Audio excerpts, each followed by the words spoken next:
We are live now again. And you know We're what? You have your official bossierwatch coffee cup, and I don't even have mine. I've got some Crew of Gemini Mardi Gras from like 1989 cup. well, it's becoming just a by nature thing. For the start of this show, I will have my Bossier Watch cup ready to go and my preferred beverage ready to go, and I'm there. It's a normal thing.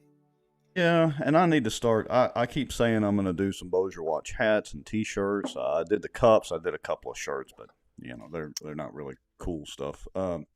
Anyway, so one of these days I am going to get around to that. It's just these customers keep needing tech work done and all the other things that I do, and sometimes it's hard to find time to do the really fun stuff.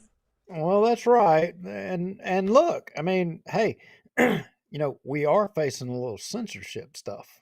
I mean, What? I know. Well, yeah, you didn't see the email in Gmail from Facebook that they were like dinging us somehow for something or another. I mean, it had to be something you said. I mean, it would never be anything that I would say.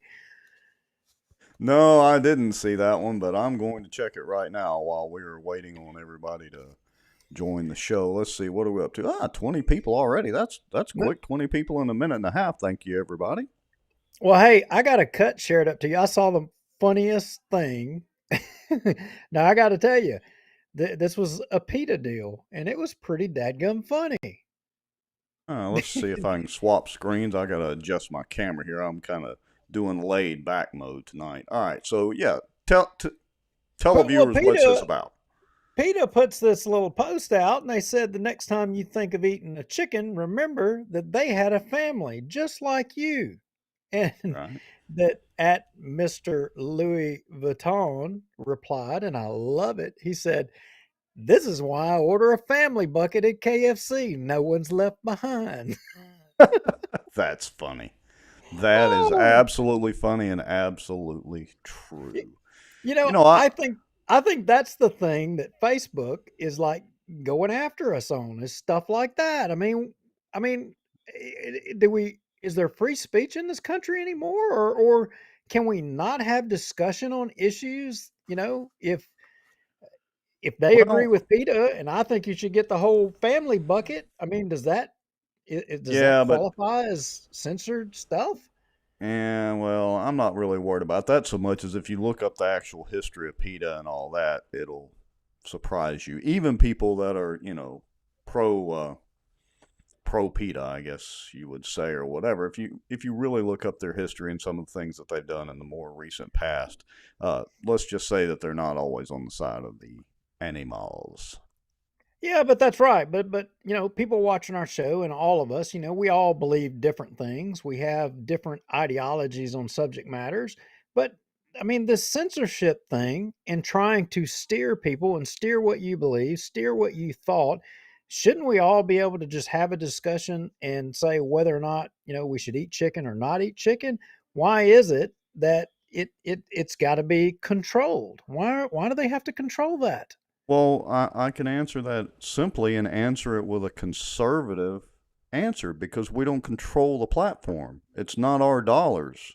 So if we want to do that, that's fine. We can switch platforms to Rumble, and as long as we don't violate their terms of service, or we can roll out our own. I could broadcast straight to our website. The problem is everybody is on. We have to go to where the people are. And right now, king of the hill of that is still, as much as we don't necessarily like it or do, it doesn't matter.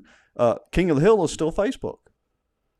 But is speech really anybody's content? Is it really It Facebook's is content it is to when we're to coming across their platform and their money that they've spent, whether it's investor money or not, it doesn't matter, to design the programs and pay the developers and all that. Now, like Facebook or not, I'm not defending Zuckerberg either. I'm just a capitalist, pure at heart. So, but I'm saying they want people to come on, create right, content and talk, but they only want you to but talk about what well, they want you to talk if about. we don't like that, then we can choose to take our toys and go somewhere else. And well, we do. We broadcast on YouTube, and we've gotten do. dinged by YouTube, mainly for music. And we can broadcast on Rumble. We do. It's not live on Rumble. You know, so I'm not trying to, again, I'm not trying to defend Zuckerberg and da da da da. I'm just saying we can't have our cake and eat it too. And that's the problem. Everybody wants to scream about censorship and well, to me, if the federal government or the state or the local government was suppressing our speech, that's one thing because they have the authority with guns. Now, they will have a gunfight if they come to my house, but Zuckerberg doesn't. I could take my toys and go somewhere else. They've been doing that, Rex. Who? They've been doing that. The government. They've been paying Facebook and paying Twitter to censor everybody's speech. But I'm just saying. Well, that is true, and that's another related conversation. I understand what you're saying, and I agree, the capitalist in me, I agree. If they're a business, they should be able to control their business. But when it comes to being in the business of speech, which this is speech, and if a person wants to say what they believe, I got to tell you, I'm not on the side of them being able to censor that. I'm kind of thinking that maybe this wasn't actually censorship. I got to look into that link because it's actually dealing with their ad policy, and it may have to deal with paid sponsorships or something. But we're not even running any ads, so it doesn't matter. I don't know why they sent us that. Well, that's right. But if they're in the business of a speech platform, I don't know that they should be able to censor the speech. I mean, censor whether you can run ads, censor whether or not, whatever, but I don't know that they should be able to censor speech. If it's my platform and my money, I make the rules.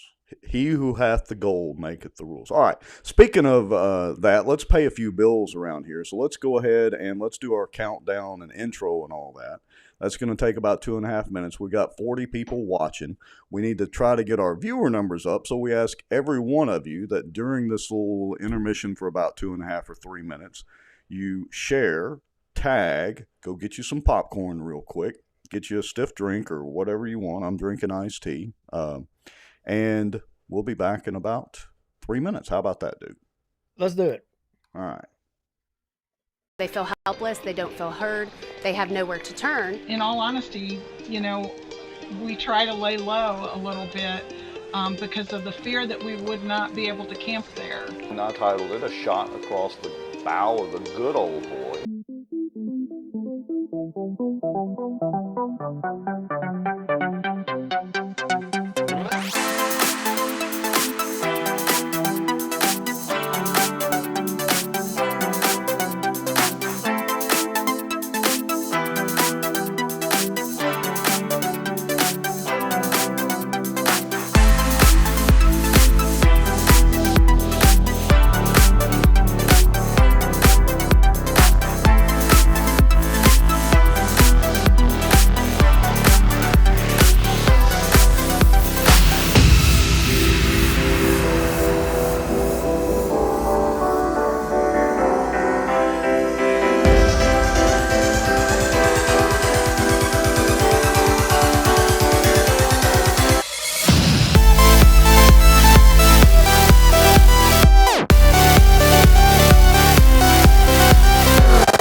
live broadcast is brought to you by David B. Womack for all your contracting and construction needs. The Outdoor News, fishing and outdoors for our area. Acadiana Mortgage, over 23 years in the mortgage business. Pelican Training and Consulting is an IWTP customized training provider with over 25 years of success to show for it. Call them for a free consultation today. Pelican Training and Consulting matches employers with 50-plus employees with training dollars. Smarter Geek, making technology easier. And the many supporters, donations, and folks sharing information and watching out for Bossier. Now, grab your popcorn and a drink. Here we go. Oh, that's not even a real email, Duke. What? Are you saying it's fake? Yeah, I am. Hold on a second. Oh.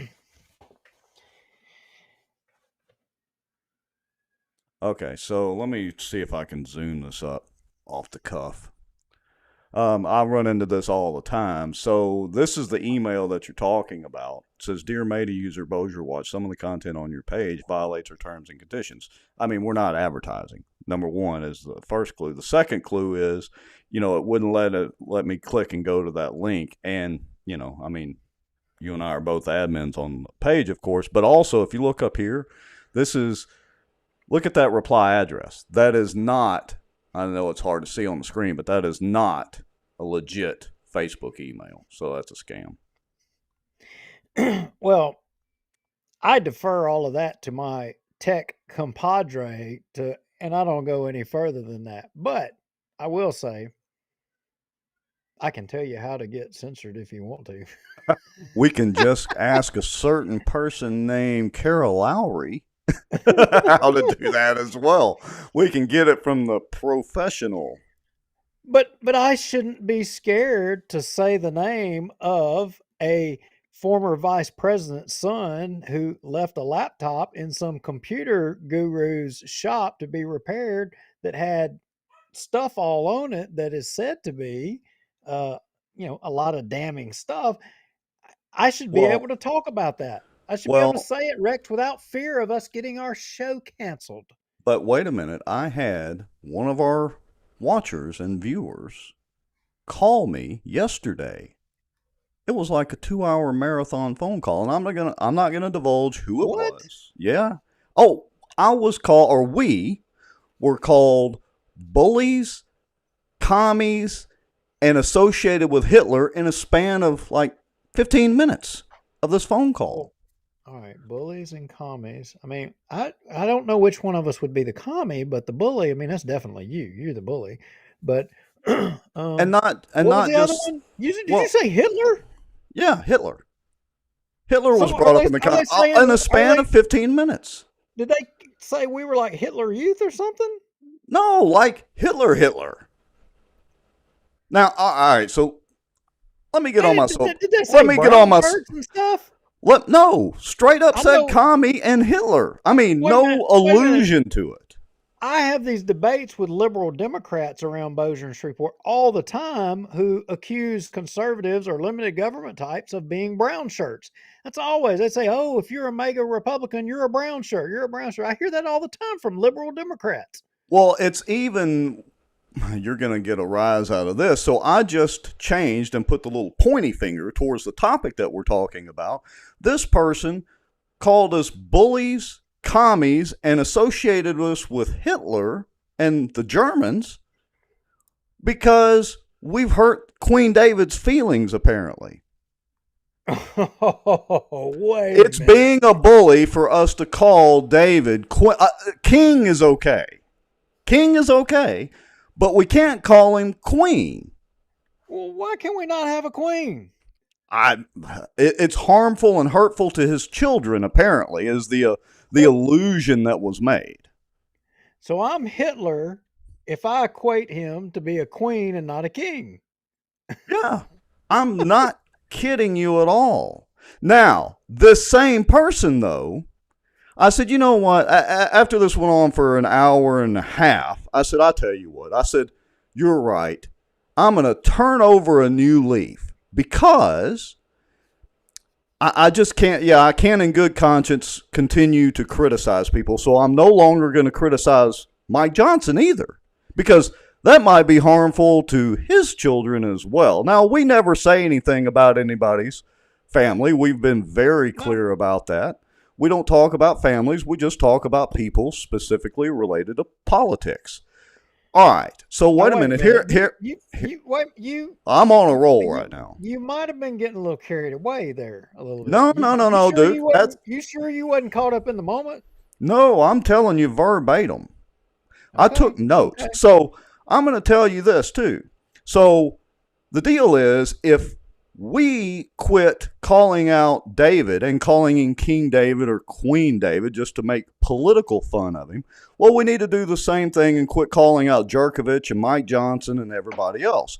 But this same person, they didn't want to have any of that, because this person is very critical of Mike Johnson as well. And so I told this person to be careful what this person was wishing for one way or the other, because they might just get it. Well, last I recall, I mean, with Jerkovich and First Church, I thought our reporting on Jerkovich and First Church has been favorable in our last recent shows. I thought we were being balanced. On balance, it has been favorable, but it's just the hypocrisy that kills me, because the same person likes to call or send messages periodically when this person wants to use us as a weapon, so to speak, and feed information. But no. When it's about somebody that this person supports, we can't have any of that. And you know who you are, and I'm calling you out without calling you out. Well, look, when we started the show again, we said there ain't no stone, no place that we won't go. In fact, right. I had a conversation today. Foot in mouth, whatever. Okay, no, but there's no place that we said there's no place we won't go. And I think, somebody who ran for police jury not long ago, he made a Facebook post and he was saying, talking about us, saying those guys, they've ran almost everybody in the whole parish down the road or what have you. Mm-hmm. Well, you know what? A lot of people deserve being run down the road, but tell us something we don't already know. We know we have. And it's not us. I don't know that we're personally attacking them as human beings, but except for that some of them are just totally corrupt and deserve attacking. But for the most part, and the majority of everybody, we're not attacking them personally. We're attacking, their ideals of being a public servant. And there's too many people. Or their abuses of being a public servant. Let's put it that way. The abuses. Yeah. I don't care what King David, Queen David does in his spare time. I don't care what Jacobs does in his spare time, except that I mentioned he's a former judge, but that's political. I don't care what Jerkovich does in his spare time. I really don't. Now, here's what I want to know. So, with everybody watching, me and Rex are just kind of going at it, but wondering what y'all are thinking. We got to drag y'all into this. So, are we bullies? Are we commies? And are we related to Hitler? Well, we got to use Queen David since he's the example and he's the subject that's being discussed here. If we're talking about, Queen David has been in Bossier politics as a councilman for, 20 to 30 years now. And as a result of him being in politics for 20 to 30 years, he all of a sudden, just by chance, writes the insurance for the police jury, as I understand it, the Cypress district, the port, and I don't even know what other bodies that he writes for. How much, how did he get lucky into all of that? Well, specifically, how does that happen? And if we talk about that, Rex, does that make us Hitler? Does that make us bullies? It's just calling him Queen. King was fine. And see, here's the rub is King, even though we're using it rhetorically, King has an association with at least some power. And so this hypocritical person that called me didn't want us to use the word queen because as you know, as a bona fide male, and I'm a bona fide male, and we're full of testosterone and have no problem with our pronoun usage, if we call somebody queen, then that would be an aspersion to that person. But here's what I'll remind the hypocrite that called. If we're going to go down that road, then we also need to try to squash all the political cartoons for the last couple of 100 years. Really? I mean, doing caricatures of people. I mean, I on the show event listing, I had a cartoon caricature of Queen David on there, and it just ticked me off. So again, I want to ask everybody: are we bullies? Because look, King David's got plenty of platform. I'll remind everybody that Queen David. Notice I'm bouncing back and forth between the terminology, but King and Queen David has plenty of platform and actually does actively, I would argue, if we're going to use a stupid word bully in the context of adults, bully people around from the city councilman's chair. How many times have we seen him point of order somebody into submission? So anyway, I'll get off my soapbox, but I'm not having any of that. Well, I think Juliana Parks even described us as being a bully. Did you know that? I think she throw said that term, and that's the problem. That term gets thrown, and that's why when I say I can't stand the word, that's why I say that, because it gets thrown around so much that it literally gets watered down, so that the true acts of bullying, as we've seen in a lot of our schools, and not just the Bossier school system, a lot of the school systems across the country. It's the conservative. It's like saying you're a conservative. Every freaking body is Tommy Chandler is a conservative. Yeah, right. Well, everybody's a conservative. Well, we'll talk about that some more when we show the city council meeting. But I have something to say about Tommy that may shock you. What, did he call us Hitler too? No, he didn't. But we'll talk about it. So anyway, again, you know who you are. I know you're watching the show. Even if you're not watching it live, you'll get the replay. And you're welcome to come on the show anytime. Let's just put it that way.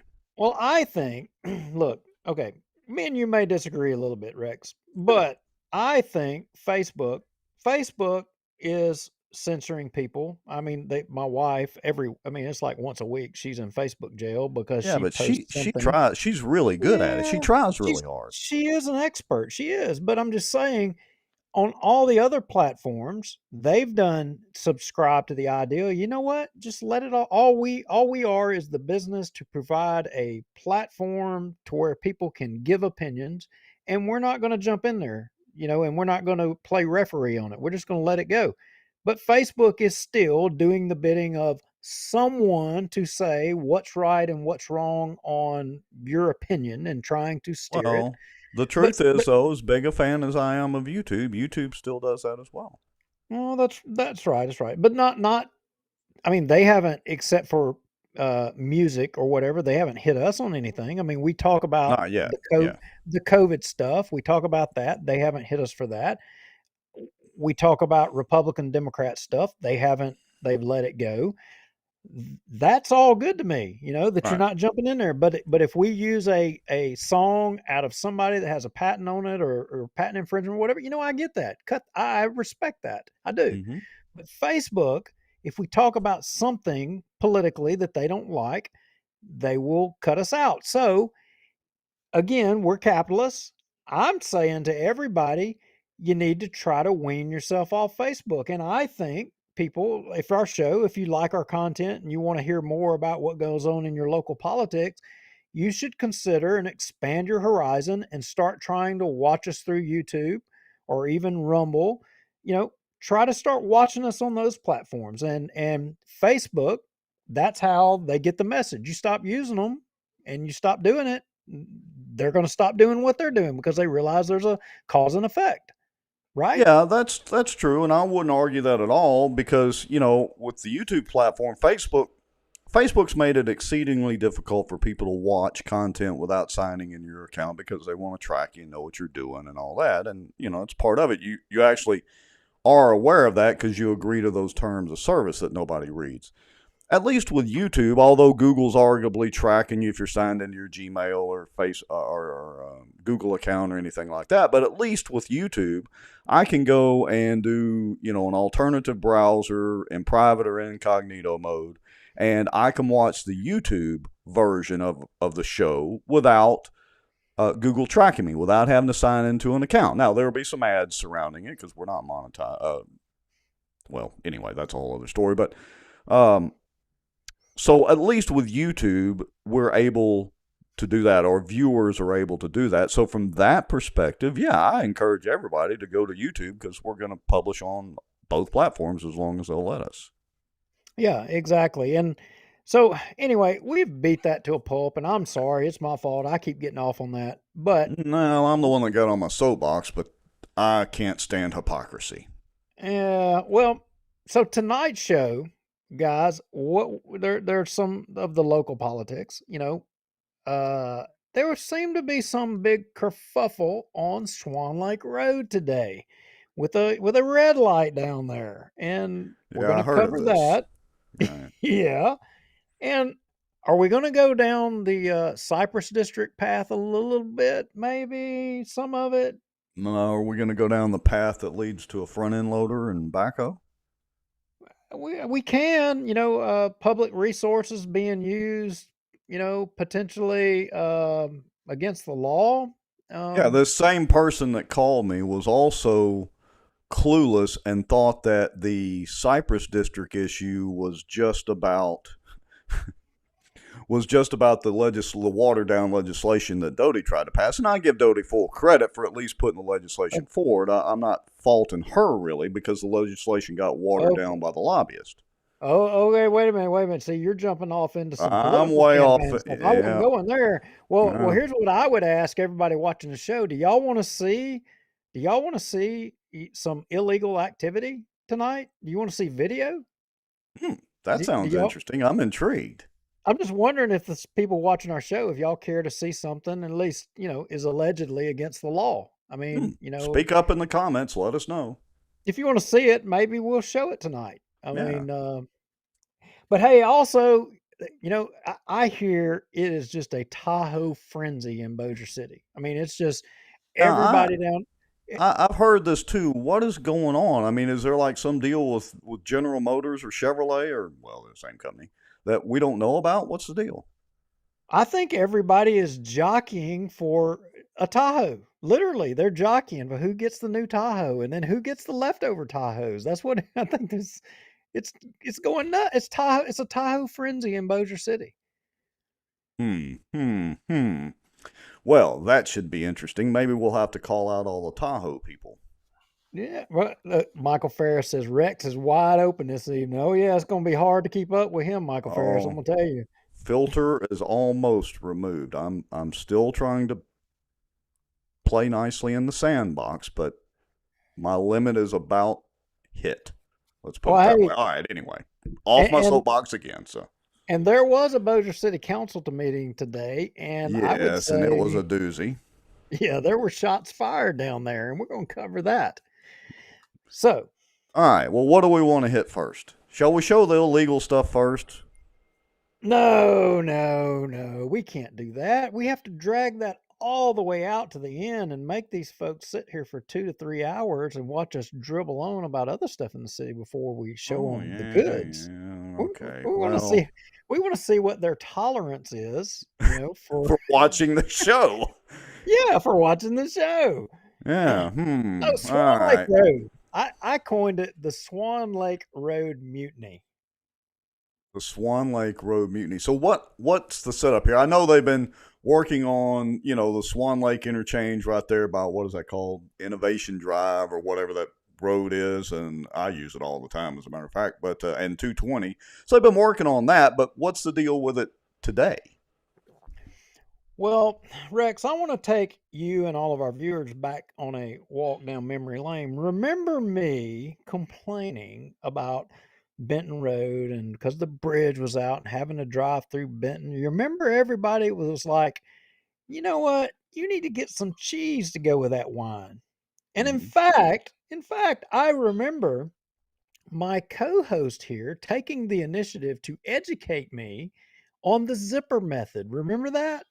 I do remember something about a zipper method, and it Yeah. is technically correct. And I can tell you, it actually, even one of my I, own sons was with me, and he was like, you know, that actually works. I was like, oh, yes, but the catch is I'm not. everybody has to follow suit. And as we all know, there are some people, I'm not going to mention names, who are just vehemently opposed to being nice and are That's not right. going to zipper.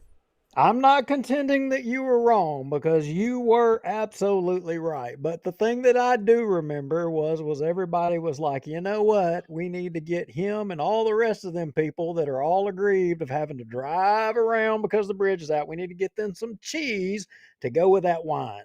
That I No. do remember. Yep.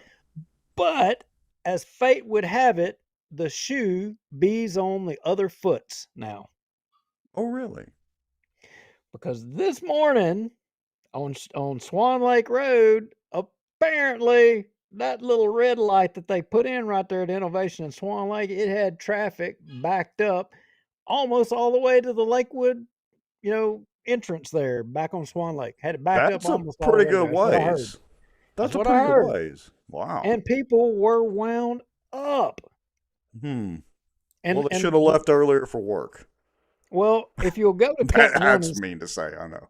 well, maybe so, but if you go to cut 1 and 6, I All mean, there right, let was me. quite a bit of dialogue in the Lakewood Homeowners Association, and it got really, really good.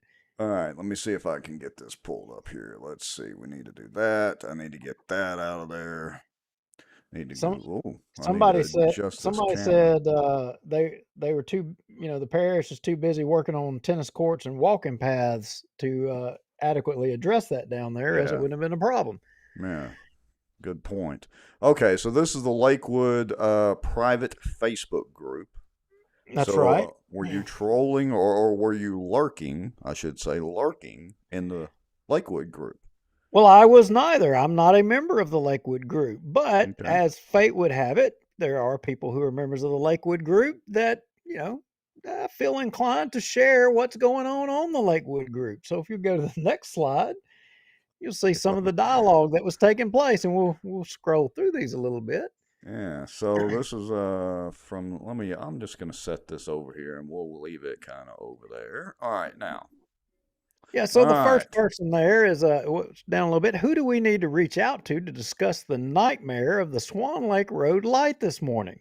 Who do we need to contact so they know the timing needs to be reviewed? Now, hold on a second. Am I correct that they just lit up those red lights today? Or have they been there for a while? I'm not It's really been sure. within 24 hours. I think maybe they did it Yeah, like because midnight or something like that. okay, because I know I drove through there the other day, and I can't remember how many days ago it was, and they were still literally working on the red light. So maybe they hadn't had time to time the daggum things yet. I don't know. Anyway, I'm giving them the benefit of the doubt. Don't know. Well, Diane Provost Pang there, if you go back that one slide, Okay, go let me back go one back. more.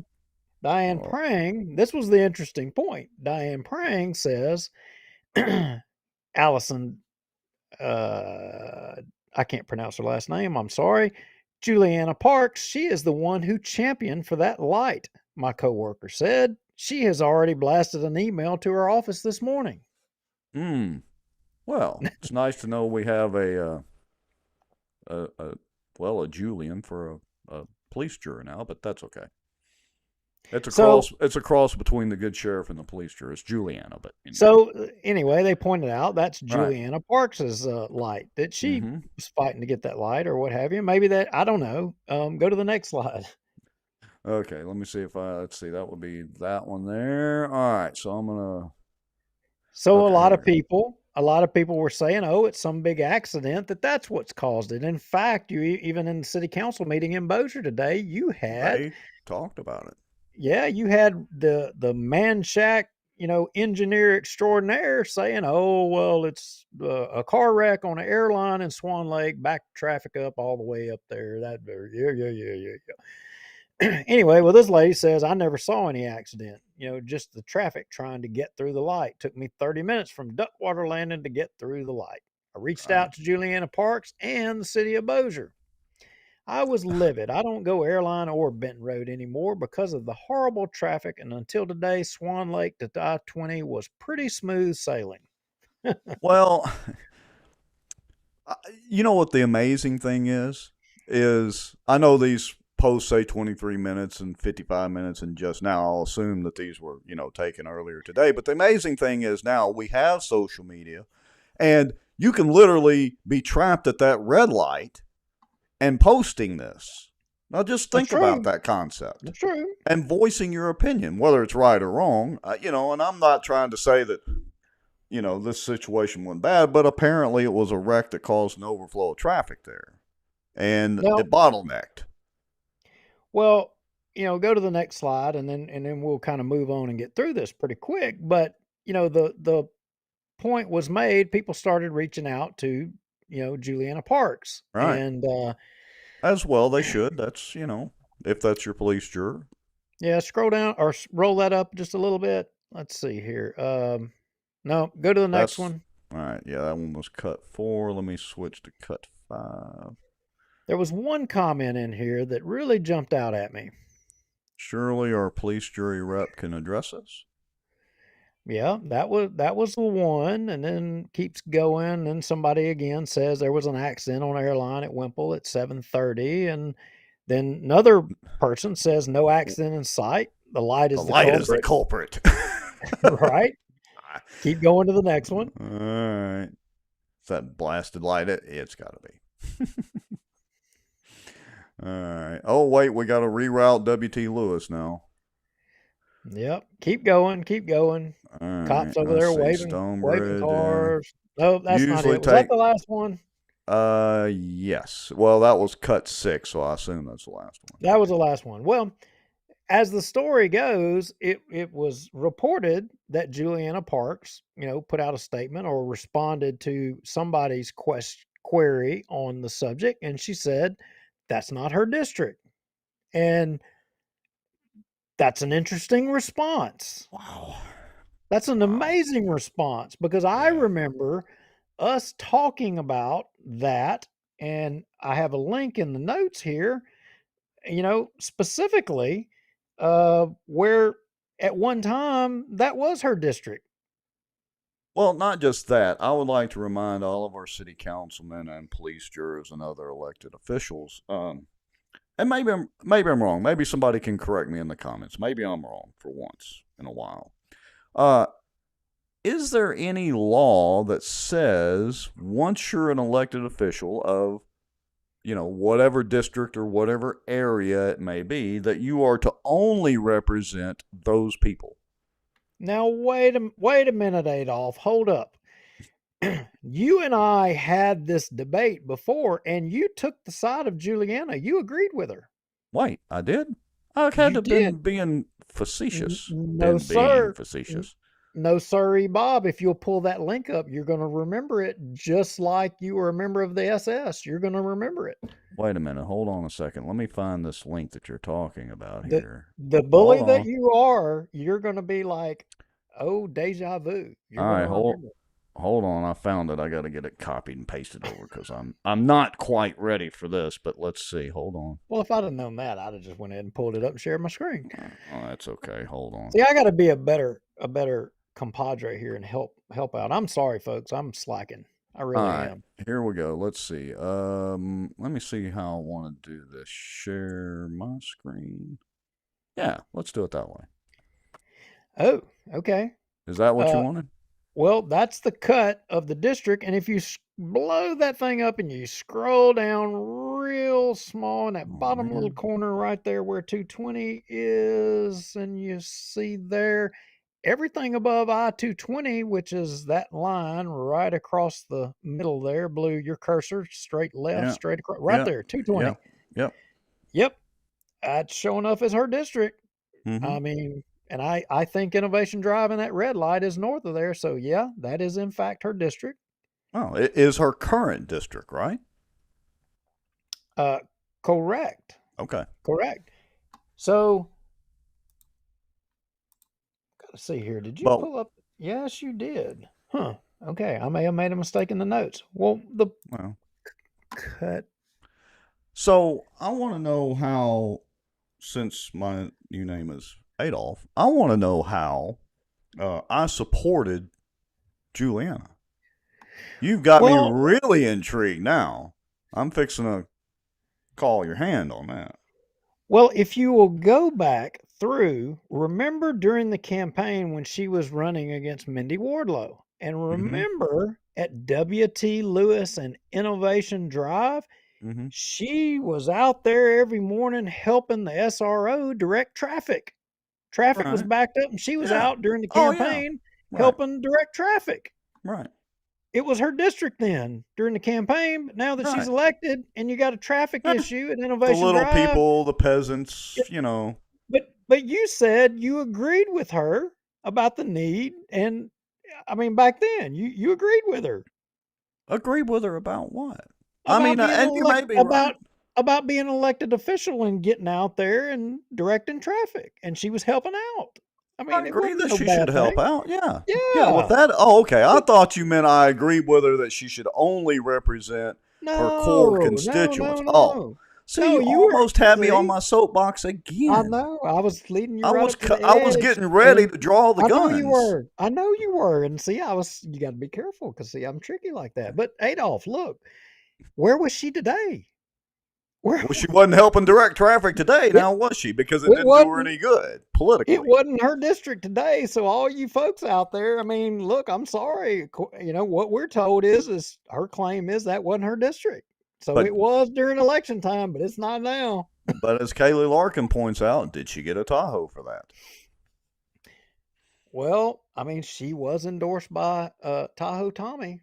Now, Ken Jenkins says, and from YouTube comments, he was there at 7:30. There was no wreck. It's my understanding, but I could be wrong about this, that the wreck was, where was this wreck supposed to be? Was it on Airline Drive and they rerouted traffic or something? Well, you know, I think this is where Rimmer, you know, Doug Rimmer is proven to be correct. I think it was the deep state.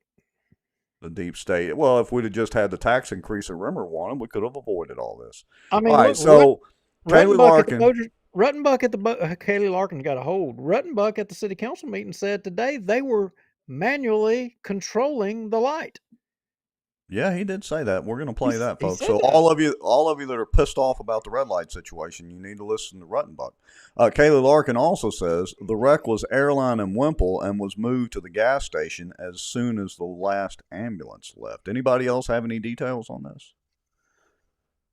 Let's see. Ken Jenkins also says, thank you for the comment. To be fair, there was someone from the company that installed them sitting there monitoring, maybe to figure out timing, obviously in a heavy traffic situation. And Michael Ferris says, next will be a $1.2 million traffic study. See, it's just more business for Ruttenbuck and his Manchac minions. Yeah, and there was a pretty amazing number. I think it was he gave a report today, and we'll cover that in a little bit, of $101 million in current projects ongoing. And it made me scratch my head, and I put it in the notes. I said, well, I wonder what percentage, you know, and there's a lot of engineers watching our show. What is the normal engineering fee on all that? I'm wondering what Manchak's cut of $101 million is. That's a good question. And all these grants that they're supposed to be writing or whatever, I wonder if they're getting paid individually for the grants or how that's working. I meant to ask that in an earlier show and see if anybody knew the details. Well, you know, Rex, I'm told that a lot of cities that have those grant writers hired, that they actually don't pay them up front, that those grant writers work off of a commission based off of the grants that they get wrote. But yeah, it Bossier depends. Bossier City, oh no, that's not good enough for us. We got to pay them and give them the percent. Well, I can tell you firsthand, having worked with some grant writers in the past on tech issues, that it's a mixture, but you're right. Most of them do get paid as a percentage of the grant, basically like a commission, so to speak. But some of them do get paid up front. It varies, or get paid a certain amount up front. It varies. I am sliding down in this chair. I hate that for you. Well, moving on. Okay, enough on that red light at Swan Lake. I mean, hey, the shoe's on the other foot. Now you guys, for one day, you felt the anguish that us having to drive all the way up to Benton and having to face the zipper method had to go through. You got you a 1 day dose of it. Anyway, I I hope. do want to give a piece of advice that our viewer and watcher Richard Harville says. He says a new red light is like a new restaurant. Avoid the area for at least 6 weeks. Well, there was another comment. I wanted to show it where somebody said, "Oh, great! Now we're going to turn Swan Lake into the next Benton and Airline." Well, that may be true. And look, I'll be truthful. When I leave my house, I live on Hickory Ridge. So when I leave, which is just north of the Shed Road exit, I'm a half a mile from the Walmart little neighborhood marketplace right there. Anyway, it's faster for me to take 220 eastbound, loop around to the racetrack, and get back on I-20 and go through the gauntlet of bumps and potholes and all that than it is to try to go down Airline Drive or even Benton Road. It's faster for me to loop around by 220 and 20, or 220 and then, around and all that. Anyway, I avoid them like the plague. It once took me an hour to get from 220 to I-20 on Airline Drive. A solid hour. Well, everybody going up and down Benton Road and experiencing the zipper method, get ready, because you're getting you another red light right down there close to the water tower. So Benton Road's going to slow down a little bit more. But moving along from that, Rex, are we going to go down the road of the proton mail? Well, we can. Let me go down, and I guess I have to get caught up on the dadgum show. So, are you talking about the proton? Which cut are you talking about? I have my screen shared. If you want to pop that up there. Why, yes, I will. Let's see. I'm just going to click it over.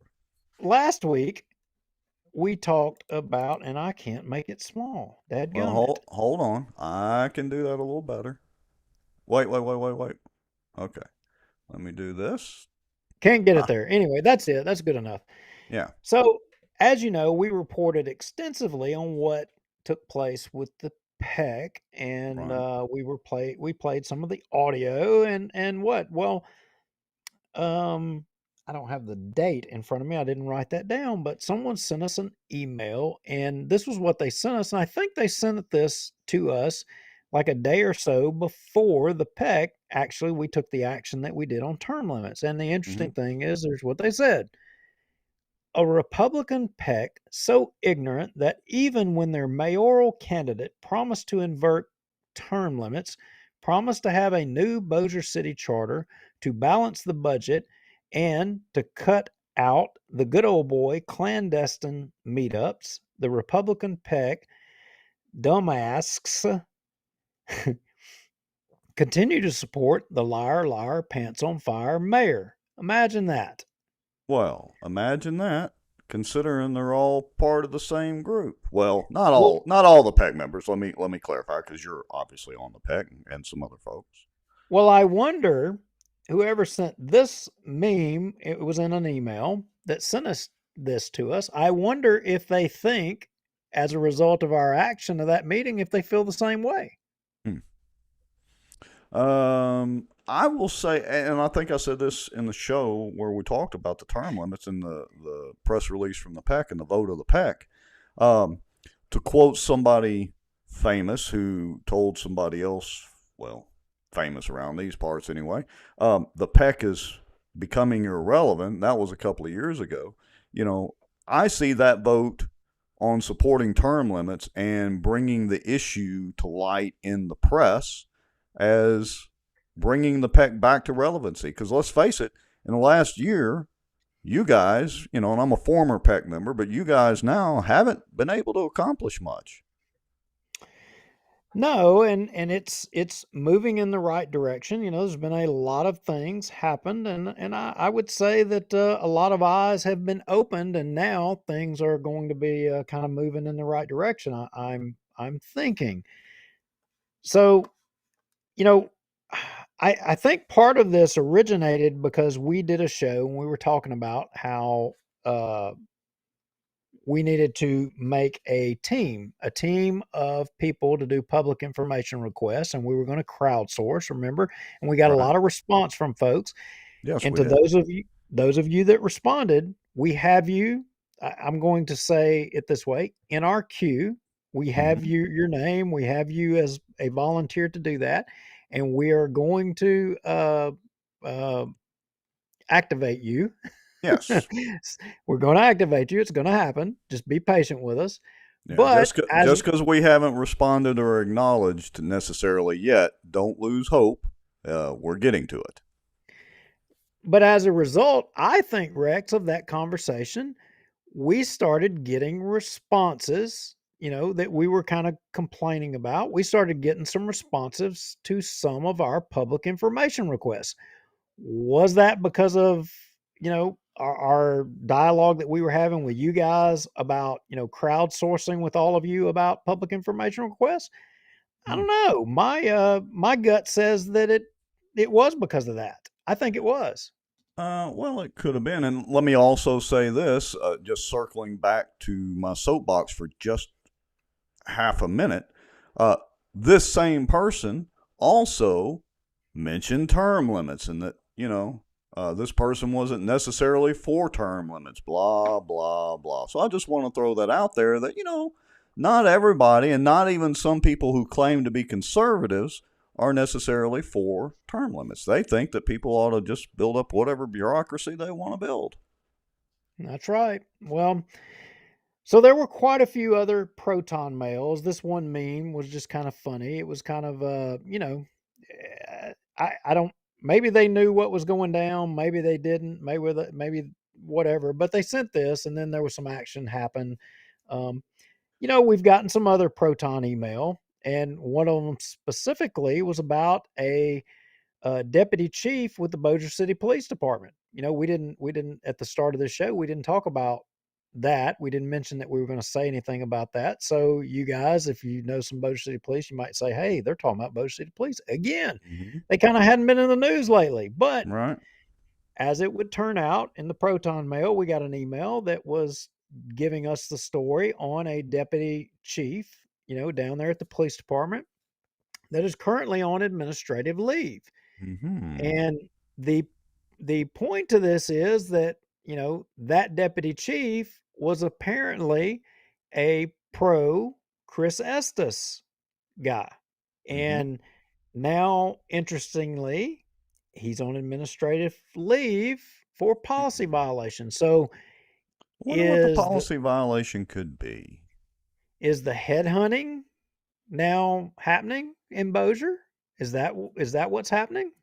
I don't know. Did you catch during the meeting where they talked about the number of people entering the academy? I think was 5, but they were still down like 15 officers or something. Did you catch that? I did, and I also caught, I think Darby says to the mayor, wanted to know something about what their plan was, and or did they have a plan to try to fill the vacancies, and wanted to get I want to think, I hate to put words in his mouth, but as I recall, I think he was saying we wanted to get a report on what your plan is. Yeah. His That city plan is council. to spend the Sportran money, but that's a whole other conversation we got to have when we show the city council meeting here in a minute. Yeah. So somebody just a second ago, Larry James Ooh. Hawkins said, "I am glued to my seat." That's interesting. Hey, while we're sitting here for just a second, those of you on Facebook, I assume y'all can still hear us, but we did have one report that somebody didn't have sound. I think we're fine, so it's probably just your browser or your app. Maybe close out of your app completely or close out of your browser and come back in, check your speakers and all that. I think our sound level should actually be fine. Okay. Uh, I'm going to put this comment on the screen because, well, it's in the comments, so it's public. Val Baker says, I heard or read he pistol whipped his wife. Now, we have no confirmation on that, but does anybody know exactly what happened? And why was he placed on leave? So, what about where are we going to go from here? Are we going to? I don't know. I'm ad-libbing. I'm not even following the notes. I know you're not following the notes, so that's why I was like, you're enabling me to jump around here. I see on the notes on the screen it says city council meeting. Do we want to go to the boring, city council meeting? Where look, I got to tell you, on the city council meeting, Mm-hmm. credit to the city council. I almost felt like, I hate to say this because I may be proven wrong, but it actually looked like a functional city council to me. Well, I got to say, and I'm going to throw this out there, that I was actually slightly, this is going to shock you, I was actually just slightly encouraged by Tommy. By Tommy? Yeah. He actually showed a little bit of kahunas. Well, yeah, yeah, okay. There's no way around it. I can't be a hypocrite. I can't denigrate him for not having kahunas. And when he actually shows some, albeit, he was reading from a script prepared, I'm sure, by Amanda. So that's a whole other conversation about where he got the kahunas, or really had them or not. But at least he did read that script, tried to, during the meeting. And from Darby's response, it apparently pissed a couple of people off. So I'll give him a little credit there. A little. Just a little. You know what? I will agree I will concede. You're right on that. Looking at it that way. But what I would contend is he freaking read a prepared statement.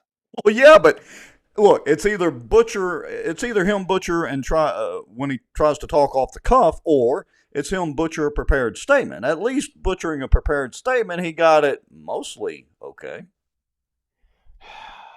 I just cannot seem to get comfortable tonight. Okay. I have another from an anonymous source via Proton Mail that there is another on the deputy chief being put on leave. That I don't know, where do we stop here at this on these allegations? I don't know. We stopped at somebody who was at Val Baker said he heard that the guy pistol whipped his wife. We have no confirmation of that, so I'm just throwing that out there. This one is totally different. This one's totally different. This one says that's the problem. High-risk warrants that involve multiple agencies. The targets were being warned before warrants were being executed. Well, that's like criminal, probably, isn't it? Well, yeah. I mean, that wouldn't just policy violation. I think there's probably a law against that. I mean, maybe not. Maybe not. I mean, but my understanding is that this deputy chief has been there almost 30 years. I mean, I know who it is, and he was there when I was there. I mean, when I was a fireman, he was down there, and I always knew him to be nothing but upstanding. But then, I mean, look, we had another officer that look what happened just a few months ago. Yeah, that's true. Okay. All right. Well, let's go. Yeah, let's go to the council meeting. I'm flying by the seat of my pants as usual and just following your lead. Let me see. Hold on. Let me switch this over. I guess, are you ready to go to the city council meeting? I don't know. I'm thinking, I'm watching the comments here. Ruth Pope Johnson says, bring us in. Come on, man. I'm not sure exactly what she's talking about. No, Ruth, I'm not pistol whipping my wife because she grabbed a pistol and whipped me back.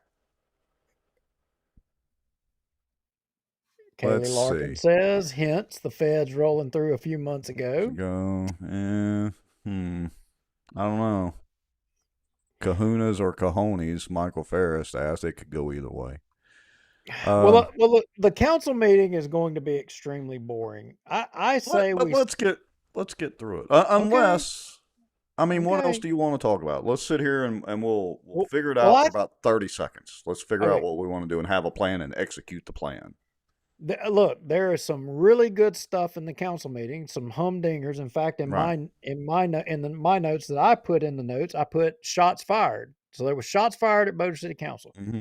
But then we also have video of some things that rise to the level of, you know, breaking the law, in my opinion, in my eyes. But And you said, but wait now. See, you're setting the anticipation of the end of the show. You've got me all worked up to make it to the end of the show so we can show that.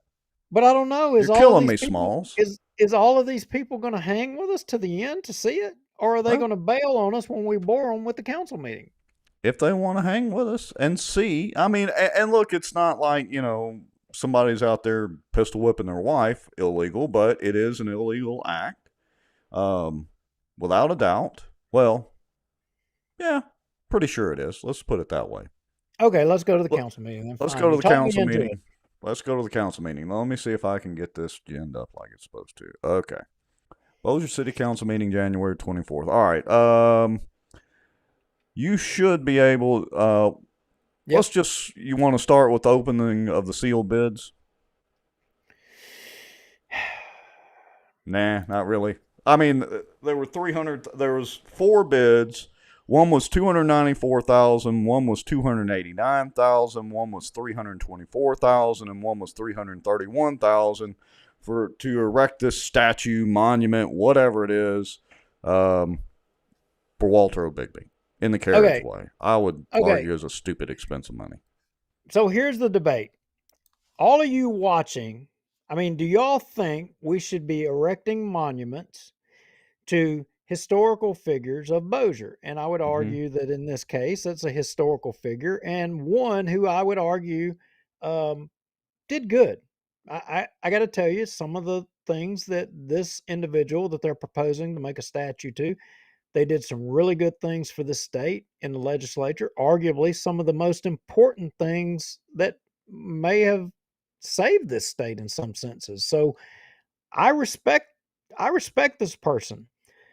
But to the point of should we be erecting monuments or not? I mean, we see now that society, people had the idea of erecting monuments in the past, a couple of centuries ago. And now you see today a new society is busy trying to tear those monuments down and tear that history down. A century from now in Bossier, is anybody going to remember, these people and their contribution? And are they going to be wanting to tear these statues down? Should we really be building monuments? I mean, that's the question. Well, and not Is it? just that. Let's say hypothetically speaking, and again, this is just hypothetical, that somebody goes back into, Walter Bigby's past and finds some statement that he made or some action that he took that is worthy of cancel culture, and then we have to tear the monument down or we have to pay for the maintenance for it. When people go out there and denigrate the monument and, damage the monument. I mean, I can think of 1,000 other things that $300,000 or if they go with the lowest bid, $289,000. I can think of a lot of other things that money should be spent on. Now, Adolf, listen. Some people are making some really good comments here, and it gave me a thought. Like Jeremy Gallman says, for it to be removed later. Kaylee Larkin says he got a whole damn roadway named after him. He doesn't need a statue. That's true.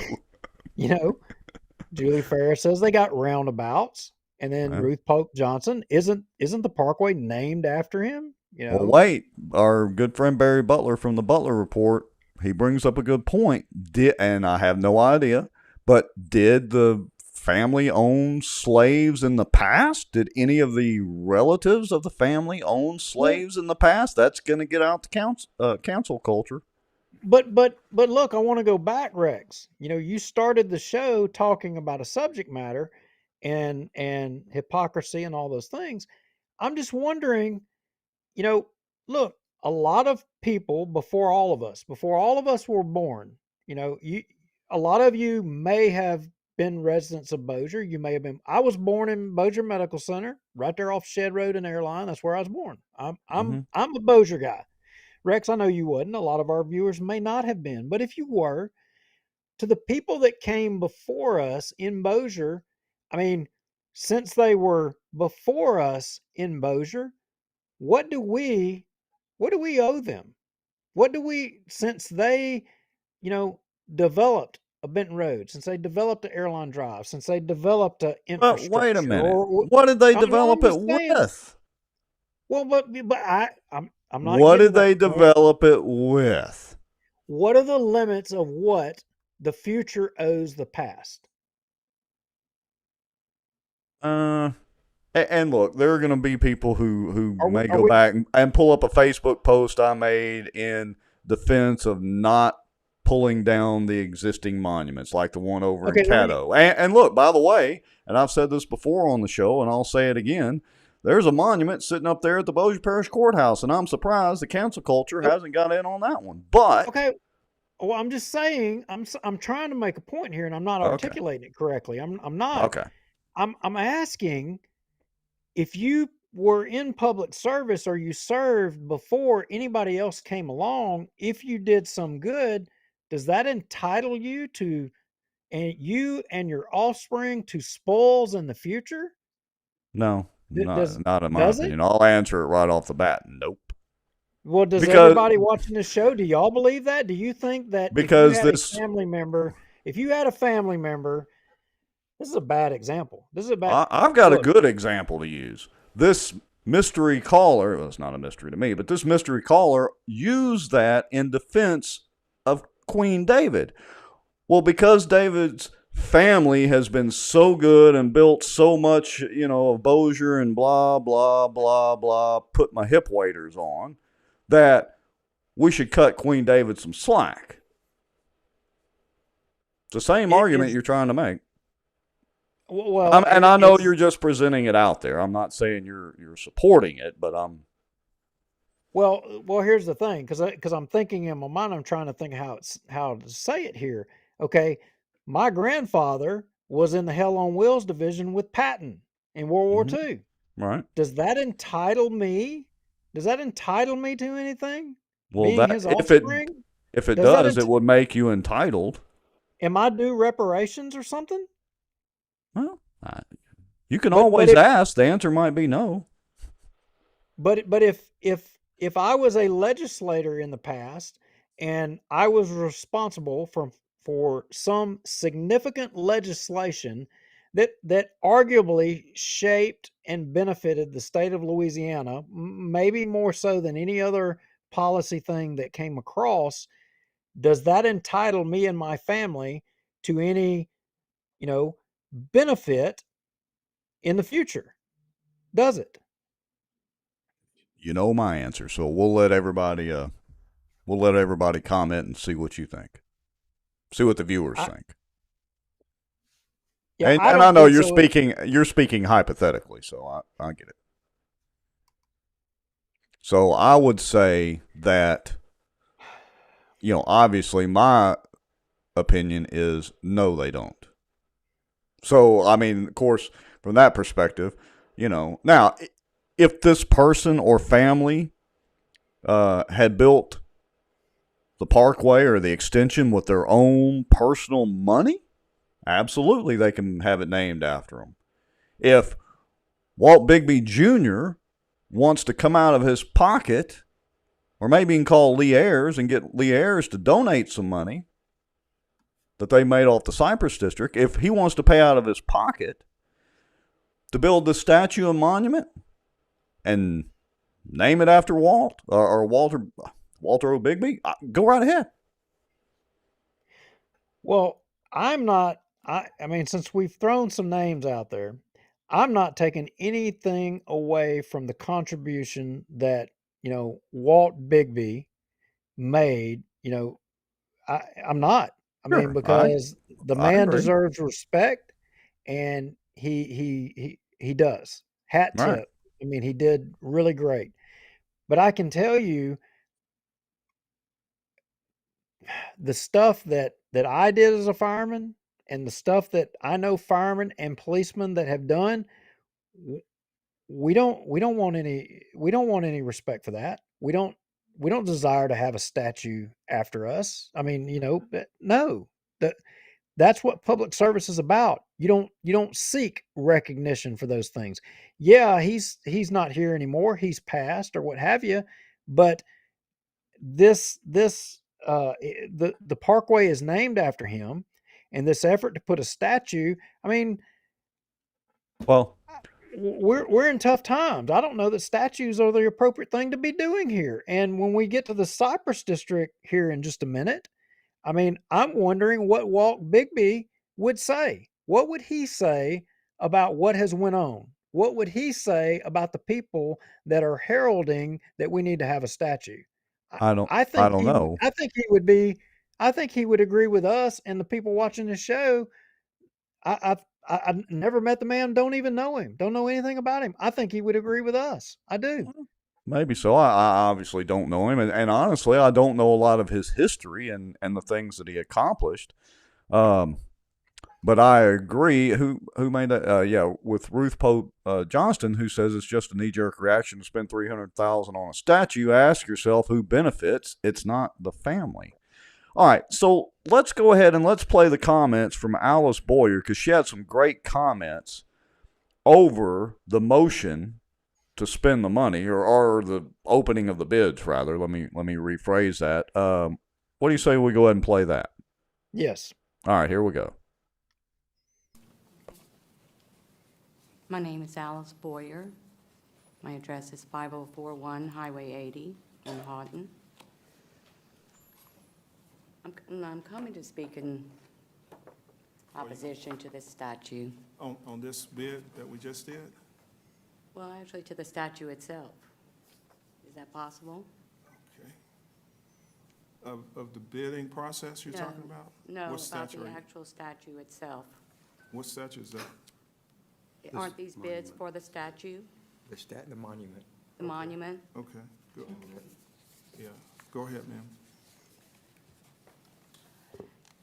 I'm a little bit confused about why we are even erecting this, since over the past few years, we've had numerous statues taken down. Even in the state, there have been statues taken down. In New Orleans, many. So I'm not quite sure why there's a value placed on this, and I'm just wondering what the benefit of it is. I mean, idolatry should not be included in our city, functions, it seems to me. Because I don't think that, 90% of the people in this community are not going to care about a statue on a road that may even change its name in the near future. We've seen many roads around here change names frequently. And the thing is, the thing that people really care about, probably 90% of the community is going to be, their leisure areas and parks. I wish we would maintain, upgrade, improve, make safer from predators, and make them exemplary, make them something that, people can be proud of. That statue is not going to accomplish that. And, if it wasn't important, there wouldn't be a majority of these recreational areas inside all of the subdivisions within the city and surrounding areas. People care about the school districts, they care about the roads and the ease of travel around this city. They care about safe housing. They care about safe entertainment and shopping areas. They don't want government overreach. And, it's not about the statues. Nobody's going to care about that. And there's a couple of other issues I probably shouldn't even speak about right now because it's not pertaining to the exact subject, but it's all relevant. Because, there are some things there are decisions made by this council that affect very few people in this community. And I'm just kind of asking y'all to refocus on what's important for the community and the people within it. Because that statue, I may not live within the city limits, but I'm going to be passing it, and I'm going to know how much got spent on that, and wish that it was spent on something other than. So I'm asking y'all to, refocus. And the only other thing I want to add, the one thing I'm going to eliminate a couple of other items, but I'm also going to say that people do care about the term limit issue. So, but thank you all very much for letting me speak about it. I appreciate it. Yes, ma'am. Thank you for your comment. Very articulate, very well spoken, very calm. I think she did a fabulous job, and she mentioned term limits. I think she did a fabulous job as well. I don't think that anybody expected, someone to come up there and say their piece on a dadgum monument or a statue, and she did exactly that. Yeah. Home run. And you'd be hard pressed to argue with her, but guess who did argue with her? I'm guessing the Queen didn't see it her way. The Queen. Okay, shall we listen to the Queen's soliloquy? Let's hear it. And I want to know, somebody try to keep count. How many times tonight can I say Queen David? If I'm going to be called Hitler, it's going to be for a darn good reason. Okay, here we go. Okay, Adolf, just play it already. All right. To you, ma'am. Sit down, woman. For the record, if you could pull the minutes of when we went through the process of naming the Walter O. Bigby carriageway, and there was a lengthy discussion regarding this. My fellow council member, Mr. Williams, and I had some good discussion about it, but I think it would be advantageous for people to understand the man that we're honoring that came from Bossier City and what he's done for this state. And if I'm not mistaken, from our history in the foundation of this country, we've always honored those people that have stood up for the people and done things. And I would hate to see the day that we do not honor those men and women. Right out here, we have a monument. Phyllis, what's the name of it? It's For the female veteran. Female Veterans Memorial. And to me, that speaks a lot for the female veterans of not only this community, but the United States of America. And I think that America. Our monuments serve a purpose to remind us of those that have gone before us and what they've done to change our lives and provide for the freedoms that we each enjoy every day. So if you could, please, we'll have that available for anyone that would like to see the decision that was made and why it was made to honor this man from Bossier City. Yes, sir, I can have those available in my office. Thank you. And I'll also link it, make that notation on the minutes where it is on the website. Well, Thank you. All right. You know what I want to know? I want to know is, what monuments does the Queen think shouldn't be made? Right. Yeah, let's should we answer not the have a opposite monument? question. Who should we not have monuments for? Right. I mean, he thinks everybody that come before us, we should have a monument. I'm just wondering, who would he believe we shouldn't have a monument for? And if Queen David feels so strongly about that, then why doesn't he put his own money where his mouth is? Use some of that money that you made off these insurance policies and fund it yourself. I mean, something's got to go in the middle of that roundabout. So fund it yourself, David. And you're welcome to come on the show anytime. I mean, naming the parkway after him wasn't enough. Now, I mean, what other monuments in Bossier are there of people? Well, here's a good suggestion from Ruth Rose Johnson. How about the ousted librarians in Bossier Monument? Yes, maybe we should do that as well. Where does it end, though? That's the question. I'm wondering if he's not bucking for a monument himself. I'm sure he is. He wouldn't turn it down if it was offered. Is he going to be when the debt burden of Bossier comes crashing in on everybody in Bossier? Is he going to want that monument recognizing him for that? Is that what he's saying? The Mountain of Debt Monument. How about that, Duke? I'm just saying. I mean, guys, do y'all think that we're Nazis here? Are we bullies and Nazis on this subject? Well, you called me Adolf at least 3 times now, so Yeah, but We're borderline Nazis or commies, one of the two. And we're, according to the source, we're definitely bullies. Almost slipped and said the name. Almost. yeah, you Okay. almost did. All right. And AJ and Manny Foy say give it 10 years and he will get them to rename it to him. Good point. Michael Ferris says the Queen envisioning perhaps, dare we say, a statue for himself. And what about Kaylee Larkin says, what about the longest serving Bossier Parish official that doesn't live in the parish monument? Interesting. Okay. So how do y'all feel? I mean, y'all are sounding off in the comments already, but how do y'all feel? Is there anybody that's watching, and it's okay if you say it, you might get drugged around a little bit through the comments, but is there anybody here that thinks that this monument is actually a good idea? And if you do, why? And, you know, it's okay. Comment. We might talk about you a little bit, but, you know. Well, I'm jumping ahead. You know what? Hey, something else that was on the council meeting today was Sportran of all things, and Our your favorite person, hero. De Niro, Washington. Money, Washington.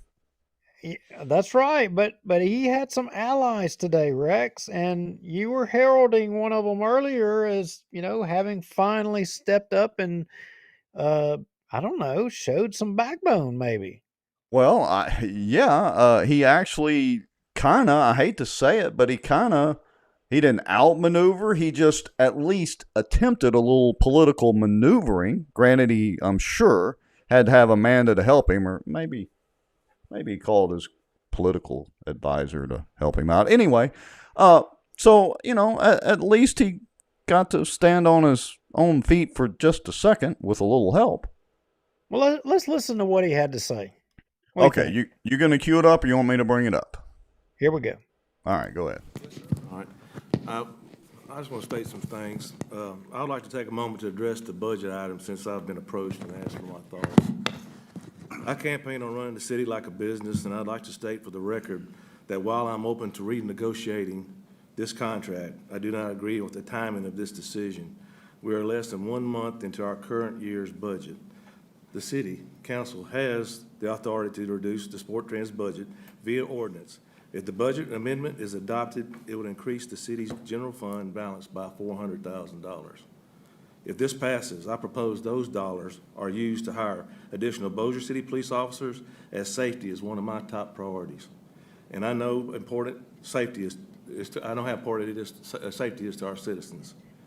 Other agencies could benefit from additional funding, such as the Bossier City Council on Aging, which provides vital services to our elderly population in the city. The city council will make the final decision, and again, while I don't agree with the timing, I am focusing on making sure these funds will be used to benefit all citizens of Bossier City. Wow. I think that Maggio I wasn't here and last Chris meeting Smith because I wasn't feeling. are shocked. I mean, they have. Oh, Look at Chris. He has an actual look of shock and awe that Tommy is actually speaking. Well, look When- at Free. Free's like looking down there and says, "Daggum, what that the air is hell?" actually coming out. It's coming out of his face. It is."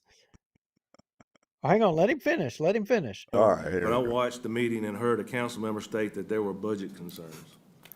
I immediately went to our finance director and asked if there was something we need to be worried about. The city finances are in good shape. Well, there y'all go. Oh, really? So y'all heard it straight from the horse's mouth. I mean, the horse's mouth. And again, giving him credit for actually having a few kahunas or whatever today. City Yeah, finances but are fine. Jeff Sadow is look- completely wrong.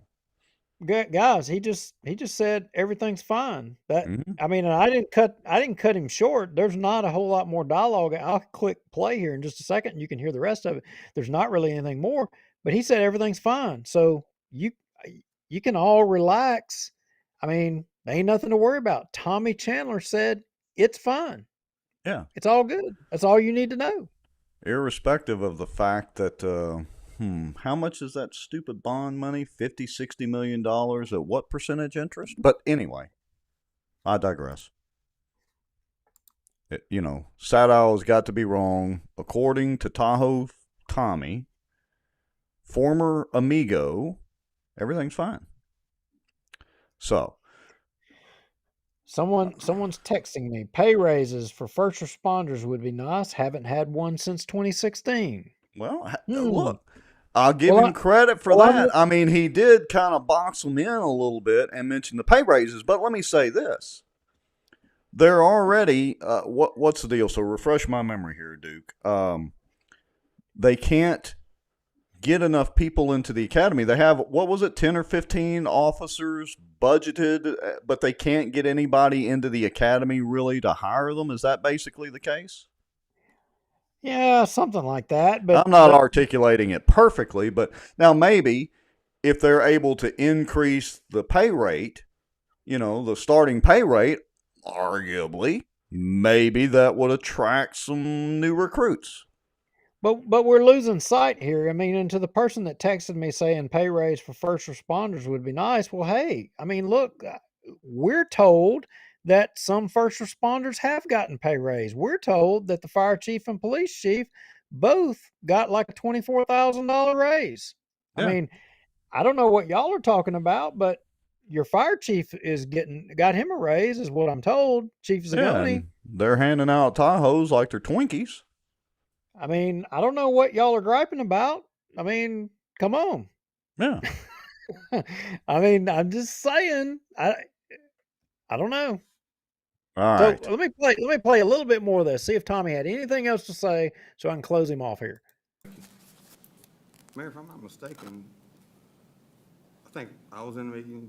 I think Mr. Uh-oh, Smith was here we in a go. meeting. Listen. Ms. Nottingham was in a meeting with Angela, and this was several months ago. And we were for cutting some issues, and that was one of them. And you agreed then. Yes, sir, I said I'm in negotiating, but I mean, in this time, and y'all approved the budget for $900,000. Now y'all cutting it in the second week.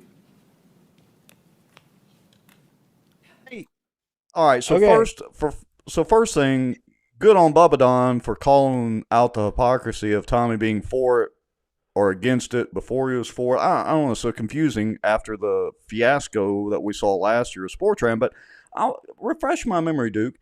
Isn't Sportran giving away free bus rides? Didn't they say for like 3 years, or am I imagining that? No, that was a part of the thing. And remember, look, I'm taking a walk down memory lane here too. I remember Chandler administration saying we ain't made no decisions and made no confirmed anything with Sportran or whatever. And then all of a sudden we learn about there's these emails going back and forth with Amanda and Sportran. And so then it turns Right. out that they were dealing with Sportran. Yeah. So what is it? Now you've got Bubba Don calling the mayor out saying, hey, we were in a meeting. We discussed amongst us things that we were going to cut, and you agreed. You were in the meeting. We talked about this, and you agreed. He called him out right there. And what did Tommy do? At the risk of keeping the show clean, this is like monkeys doing something in particular to footballs with Tommy's administration. But I give him credit. At least he finally spoke up. I'll give him a little bit of credit where it's due. All right. Hang on a second. Okay, you getting dinged again? Get to talking, but don't go too terribly far. Well, I was just going to go to where Brian Hammonds asked how much money was actually spent in 2022 on Sportran, so I don't think that'll get us too far ahead. Let's jump ahead and listen to that question. It's like a few seconds ahead. All right, here we go. Is there any way we can have Ms. Williamson tell us how much we spent on Sportran last year, 2022, when we had a $900,000 budget for it? I think it's around 1.1, something like that, 1.2, if I'm not mistaken. So they budgeted $900,000. Yeah, we haven't gotten our December bill yet, but we're over budget. roughly. And have we gotten a reason why we're over budget from Sportran? We get a detail attached to every bill showing what makes up the, what their billing is for. So we do have support for the bills. Muchos Dineros, Washington. Thank you. All right, so I'll stop it right there. Muchos, Dineros, Washington. Big money. So you have me wondering now. You are staring intently at those text messages that are dinging. This must be good. I had somebody ask me if they can call in. Oh, okay. I don't care. Would it be our mutual friend? We couldn't be that lucky. Julie Ferris brings up a good point. So why is Bossier being charged anything? That's so Sportran can give away the bus rides. And Sportran, in turn, can pocket the money, so to speak. Okay. I have got to find the call-in number. Do you have Phone that handy? number? I can get it.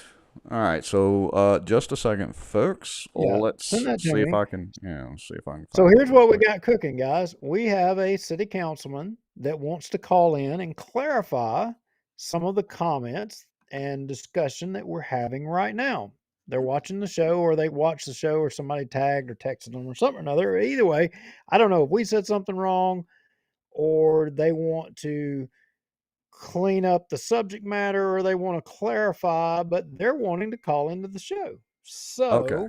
I just I'm sent you a trying to- text with a call-in number. Let me get it ready on our end so they don't need to call in just yet. Give me about 20 seconds and I'll be ready.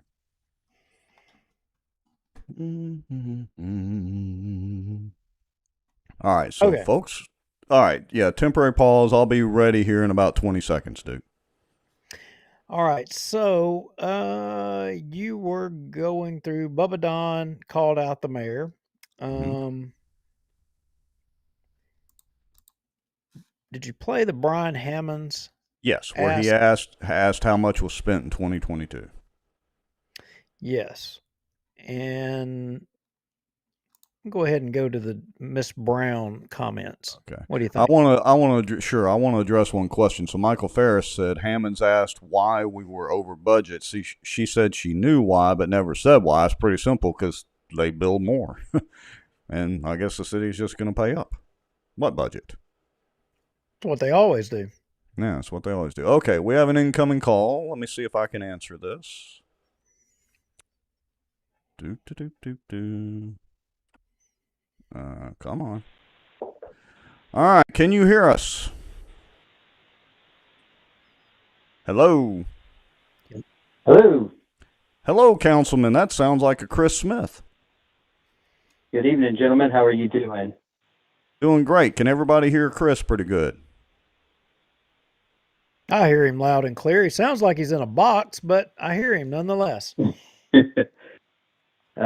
Just trying to get out of this box the mayor put us in this afternoon. Oh, Yeah. so the mayor put you in a box. What kind of a box did he put you in? Yes. Hey, look, real quick. I don't have very long, but someone tagged me in y'all's show tonight, and I saw the topics and just wanted to clarify what was going on. So y'all tell me where you want to start.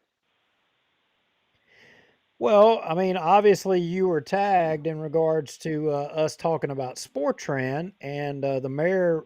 I mean, look, I have my opinion on someone up there reading a prepared statement, and I have my opinion on that, but he basically read a prepared statement, and then Councilman Bubba Williams called him out and said, look, we had a meeting, we all agreed on some cuts, and you agreed. And he didn't, he gave a response, but he didn't deny that he agreed with the cuts. But today, obviously, he didn't have a problem with those cuts. So, I mean, I'm guessing that's what triggered you to call in. Yeah, so we have to rewind a little bit back to early spring of last year. I was working on, one thing that I think is a critical need that we need to address in the city is the pay of our first responders and our city employees. With Shreveport given a 13% pay increase earlier last year, it really moved Bossier City Police Department to one of the lowest in the area. Bossier City Fire Department, while not the lowest, isn't far up from the bottom. And then our municipal employees. And so this is something that I'm very passionate about because, look, I think Rex mentioned a second ago that the police department's down 15 employees based on our Manning report that was given today. I think we have some in the academy, so I think that number, if I remember correctly, the chief said we're really down around 8 as of right now. But since I've been on the council, that number has always fluctuated and kind of been between 10 to 18 officers short at any given point. And, you know, one of the reasons is pay. They don't get paid enough. And so I got with the finance director, came up with a few different solutions on a pay increase, whether it was something very modest, something a little bit more robust, a sliding scale based on how much you make, dependent on how much of a raise you got, you know, just a few different ideas. And I asked Councilman Williams to go with me, and we met with the mayor, we met with the CAO, and we met with the finance director, and, you know, presented my idea. This is great. How are we going to pay for it? Right? That's when you have a reoccurring expense, you got to figure out how you're going to pay for that, right? So I think I see where this is going, and it's starting to sound to me like somebody stole your idea or tried to. Correct. And so one of the line items in the budget we looked at was SportTran. Could we make a cut here? Because, you know, people are critical of Bossier City government, and some of it's right, and sometimes they may be a little too critical. But what's important is Bossier City has always kind of lived within inside of its budget. We don't run budget deficits like other municipalities. And so, you know, when you're going to increase your reoccurring expenses, you have to have a place where that money's going to come from. And so SportTran was one of the many line items that we looked at as a possible cut, and the mayor was all on board with it.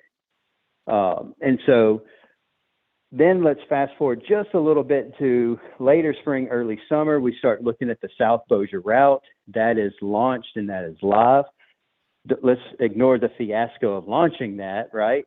But I know we all remember that. But at the launch of the South Bossier route, it was decided that after its 6-month trial, which was late September, early October, we would come back together, meet with SportTran, look at the numbers of not just the South Bossier route, but all of the routes in Bossier City. What is the actual usage of these routes, and go from there.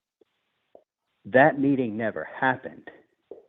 And so you may have heard, and I hope I'm not stealing y'all's thunder. I don't know if you mentioned this yet in your show, but you may have heard me question the president, Mr. Darby, and Mr. Williams, and saying, have we not been trying to get a meeting set up?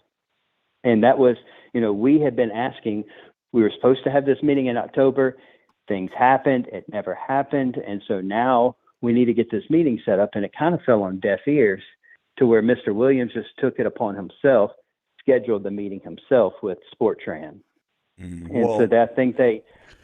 In Mucho De Niro's defense, you know, he had the knee surgery because he did inform you all of that during the city council meeting. So, you know, I guess that would be the excuse.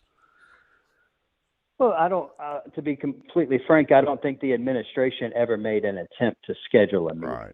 Right. And so, you know, then the meeting happened. So, you know, I'm a little, frustrated at the notion that we just caught people off guard. We have been trying to have this meeting as a council for weeks, if not months, and it kind of just fell on deaf ears. And so we finally got a meeting time together. De Niro thought you were talking about him. He did, and you know, we did clarify that. I think he got a little offended by it, but I wasn't. I was specifically talking to the administration in my comment. But that's, you know, that's where we're at. And look, I have not spoken with the mayor. Today was the first time I've seen him in probably a month. I have not spoken to him. To my recollection, I don't think he's spoken to any council member to his objection to this budget amendment.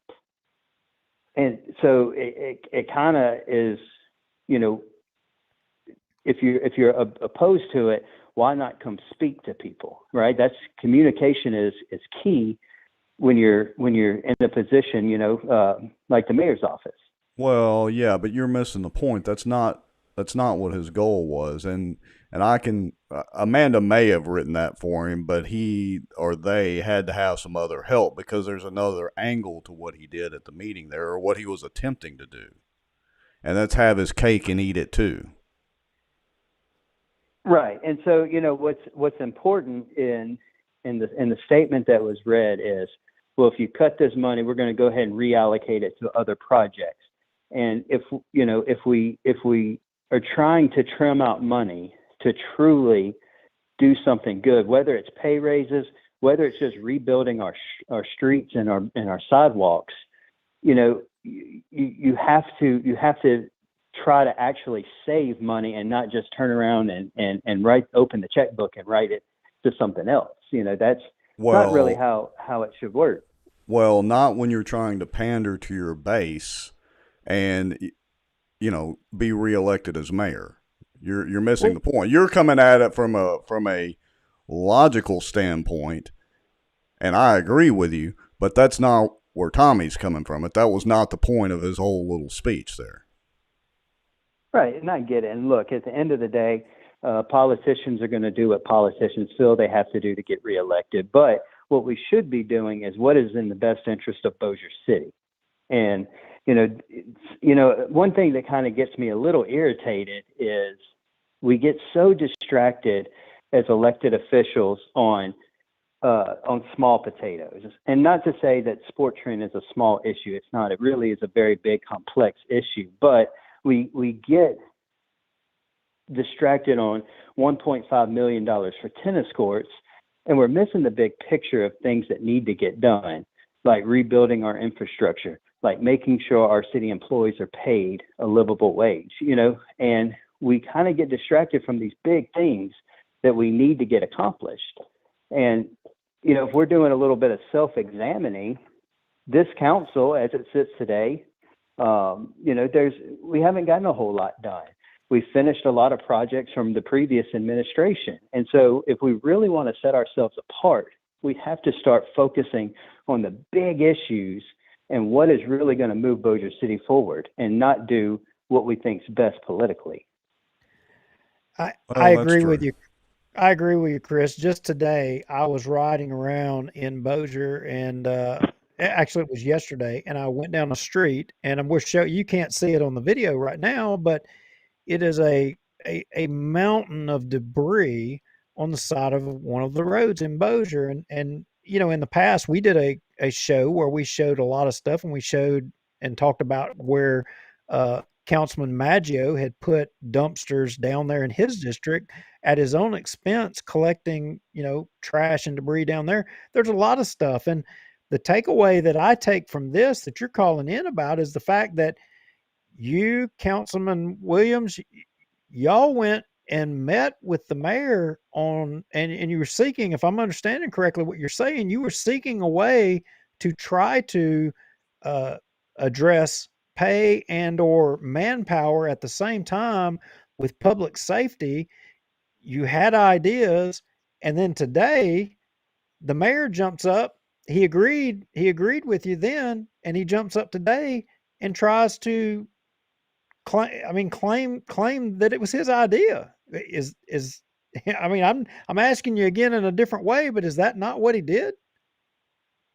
Yeah, look, I don't know what the mayor's true intentions were, and you're being nice. I certainly don't want to speak for him, but what I can tell you is there was a point in time where he was on board with the overall plan, and something has changed, and that's fine.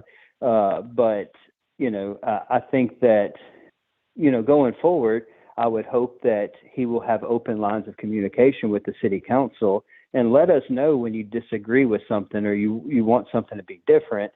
I don't know what his overarching goal was. I think we can all make our own assumptions from what he said. I mean, his statement is now public on Facebook and in the news, and so he's very clear in where he stands today. And so now we just need to figure out how we're going to move forward. And again, I would say we've pushed this issue off now till February 21st, and I think that was the right issue. I'm thankful that my colleague, Mr. Hammonds, made that motion. That way we can maybe actually get a resolution that makes everybody happy. But I think going forward, I would hope that the mayor will have open lines of communication with us so we can work together and not have to have these long drawn out debates. And we can actually focus on the things that people in Bossier want. People in Bossier want to know that they're safe. People in Bossier want their roads to be smooth so they don't have damage on their cars. They want to be able to afford gas. They want to be able to have good quality of life. These are the things that people want. And politicians seem to sometimes want to overcomplicate what the people want. And, it really is very easy. They just want to feel safe. They want to have a nice city to live in, have nice, clean parks. And so I think we really need to refocus and try to accomplish some of these things that we all said, right? We all campaigned and said what we wanted to do. We just need to actually work together and get it done. I can't disagree with you with that statement, but I'll just offer my 2 cents again. Is Tommy was doing this from a political standpoint, not from a true service to the community and service to the city of Bossier standpoint. That's all he was doing. Well, I would hope that all of us are in these jobs to do what we feel is best for the city of Bossier.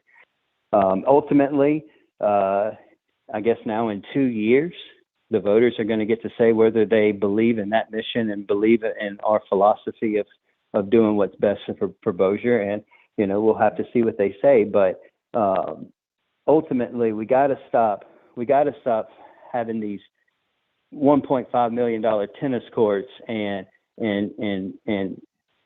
these issues that just distract us from the bigger issues that we have to accomplish. Well, Amen. Chris, I mean, look, I couldn't agree with you more. I mean, there's a lot of comments popping up, and I got you on. You called, so I'm going to hit you with this. Okay. You were one of the amigos, and being one of the amigos, one of the campaign things were term limits, and that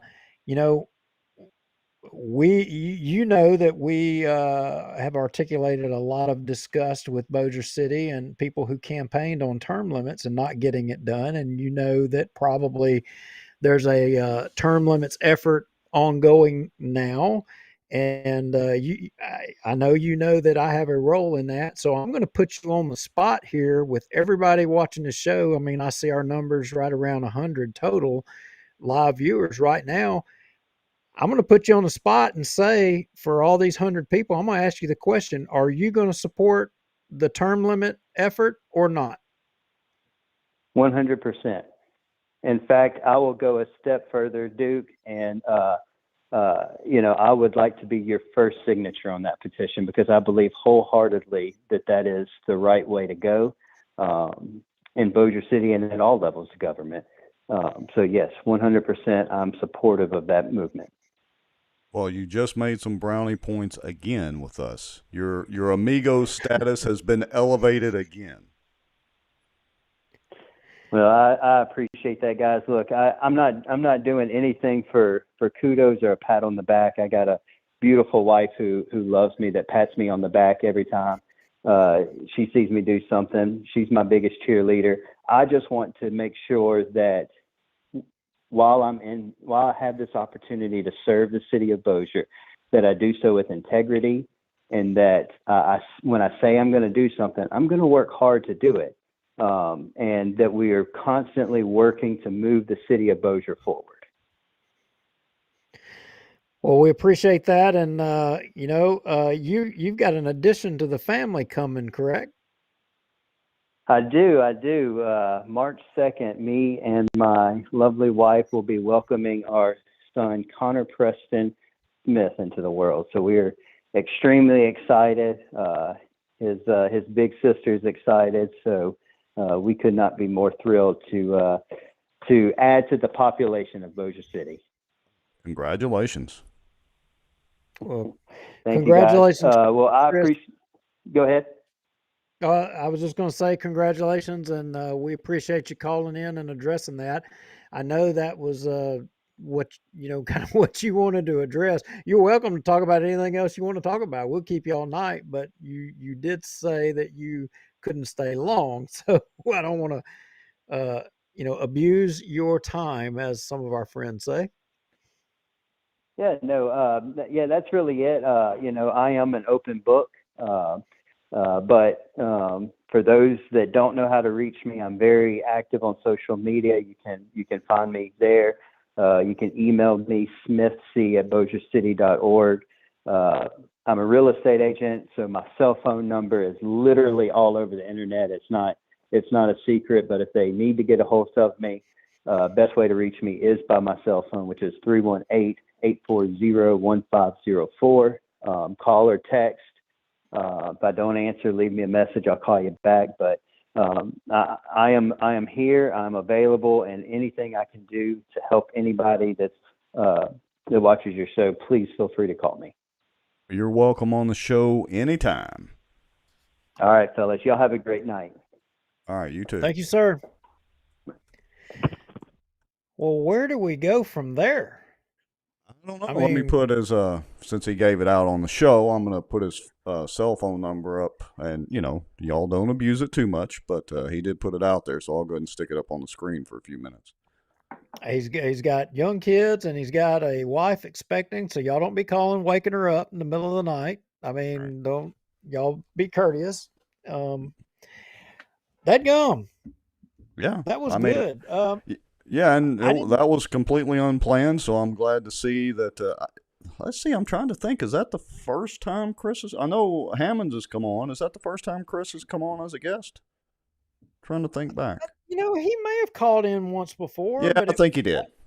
Maybe. I think he did, but the fact that Chandler... Now, that makes sense. Chandler was trying to hijack.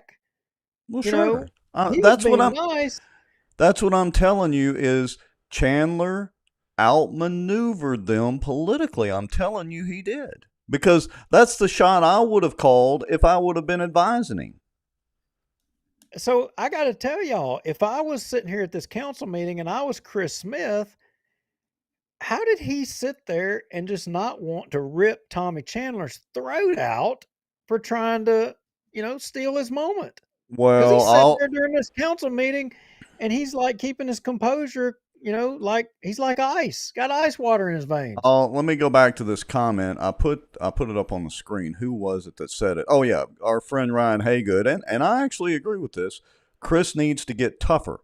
So I agree from the standpoint that politically he needs to get tougher. But I understand, he's trying to be professional and nice and all that. So I get where he's coming from. My way of doing things is not necessarily the best way of doing it, especially politically. So, from that standpoint, call him out. I mean, I would have turned around and said, wait a minute, Tommy, but that's not the best way to do it. I got to tell you, well, I'm going to jump ahead real quick. Look, Darby, I put in the comments, shot fired. We're going to move on here a little bit. And okay, to Darby. Yeah, let me address Ryan Haygood's comment. So he says Chandler didn't outmaneuver anyone with that mumbling ramble. Well, you have a good point, Ryan. I would agree with that also. Let me rephrase that. He attempted and theoretically could have outmaneuvered him had he not mumbled through it. But anyway, that's a whole other point. Now, Larry Hawkins, he just nominated Chris Smith for the good cockroach of the week. Now, we haven't had one in a long time. We haven't had So one in a long time. I think that's a pretty good nomination as it stands right now. But Yeah, I would say it is. I want y'all to hear, and I don't know, this may not come off right, but I want you to hear Darby, and he was kind of critical of De Niro. So listen to this. Yeah, let me go back to replay. Go ahead. Oh, there we go.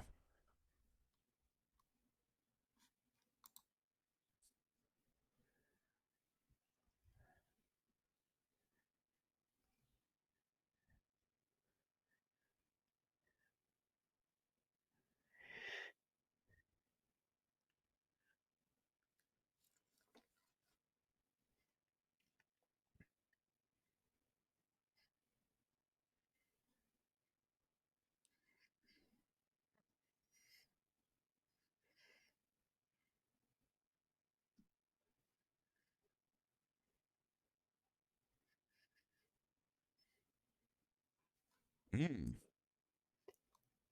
Yeah, Now, well, yeah, here in a second, Mucho Dinero answers or responds to that, but that was interesting. but you were talking about how nice Chris Smith is.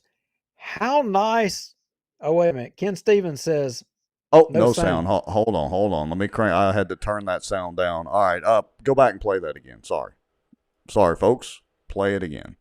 Okay, here we go. I'm going to take the information that we heard today from Ms. Brown, Mr. Keith, and we're going to look at options. And Mr. Washington is fully aware that we as a council gave him information on that meeting we held, and we were upfront with you, Mr. Washington, about our concerns. And today, you are telling us what we already know. We appreciate that. But you also doing what we asked you not to do as well in public, as you did with your public announcement recently. But that being the case, we're not going to hold it against you. We just appreciate you being here. We're going to move on past this item. Thank you, sir. We're not going to hold that against you, but I'm going to sit here and admit it and admonish you for it. But we're not going to hold that against you. Now, you How want to talk passive about aggressive. Chris Smith being nice. I mean, look, Darby right there showed some skills. He just put a beat down on that guy. He dressed and him did down. it in so nice of a way. I'm talking about that's some quality politics right there. Yeah, Because it what was. he's talking about and is the agreed upon thing between the council and Sportran that they weren't going to criticize each other publicly. And then Sportran goes out there, runs down the city. That's what he was talking about. He said we had an agreement. Interesting side note. I don't remember hearing that agreement anywhere in a city council meeting. Do you? No, but So I wonder how they communicated that to each other.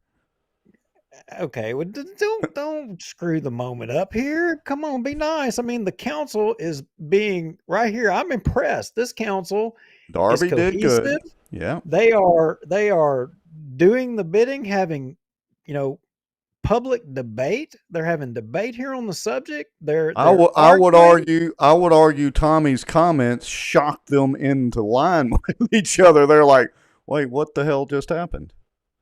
Yeah, he did. But overall, this is what it's about. I mean, this is what it's about. I mean, I'm commending, all the councilmen because I think they're doing a good job. Even the Queen is doing a good job here because they're standing together. They're showing a front. Well, now I good want to government. puke, but you're correct. I know. You are I know. correct. I said it right there. I mean, I don't know. All right, so go ahead and play. But Mucho Dinero had a counter to that, just a little bit. Okay, here we go. Yes, ma'am. You have to come up here, ma'am. I will leave a petition that was dropped off at my office for the service. I'm not sure what I did I wasn't supposed to do. You asked me to present the service to you. No one asked you to come and speak today unless the mayor asked. So you're here at the wishes of someone. I don't know if it's the mayor, because we really didn't schedule you to speak, but I'm glad you're here. Yes, ma'am. Okay. Mucho Dinero kind of thrashed around in the water there for a second. Darby immediately went fishing for him. Darby was on his game. He said, I don't know who asked you here to speak. Maybe it was the mayor, but it wasn't us. And notice he got no answer. oh yeah, we didn't want to touch that with a 10-foot pole. Well, what? I mean, and I don't know, maybe we'll show a little bit of it here in a second, but you had handicapped people, you had Mm-hmm. the blind, Mm-hmm. you had students going to Bipsy, you had every special interest group, with things all articulating for how horrible this cut in service was going to be for Sportran, Oh, yeah. and De Niro putting it together. Now, the council didn't put this together to oppose them making a cut. So who else could it have been? Politics makes strange bedfellows. Mucho dinero and Tahoe Tommy strike again. So the Tahoe Army in City Hall, obviously is in bed with, the city of Shreveport. Now I'm going to say something else, and I was going to ask Chris Smith when he was on about this, but I understand that, he mentioned a 13% raise. Well, if I understood correctly, that Sportran, the justified reason for their increase in rates was because they gave a 13% raise to all of Sportran to match what the city of Shreveport did to their police department and fire department over there. That they made some connection, and that Bossier City was somehow going to be paying for that. That was the difference. That's interesting. Yeah. That's a shuffle of dollar signs around.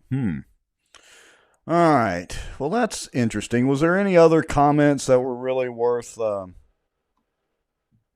listening? Well, there is the one at 3154 that Chris mentioned about clarifying the timing of the meeting, but he talked about that on his call-in. So, well, one of the people that got up and spoke and was trying to defend, against the cuts, he had the answer, and I don't want to be mean, because I appreciate, even though I may disagree, he had the answer to the city's problem. And I don't know, I'm thinking that everyone in government ought to listen to this answer, and they would find the solutions to everything. Police jury, are y'all listening up?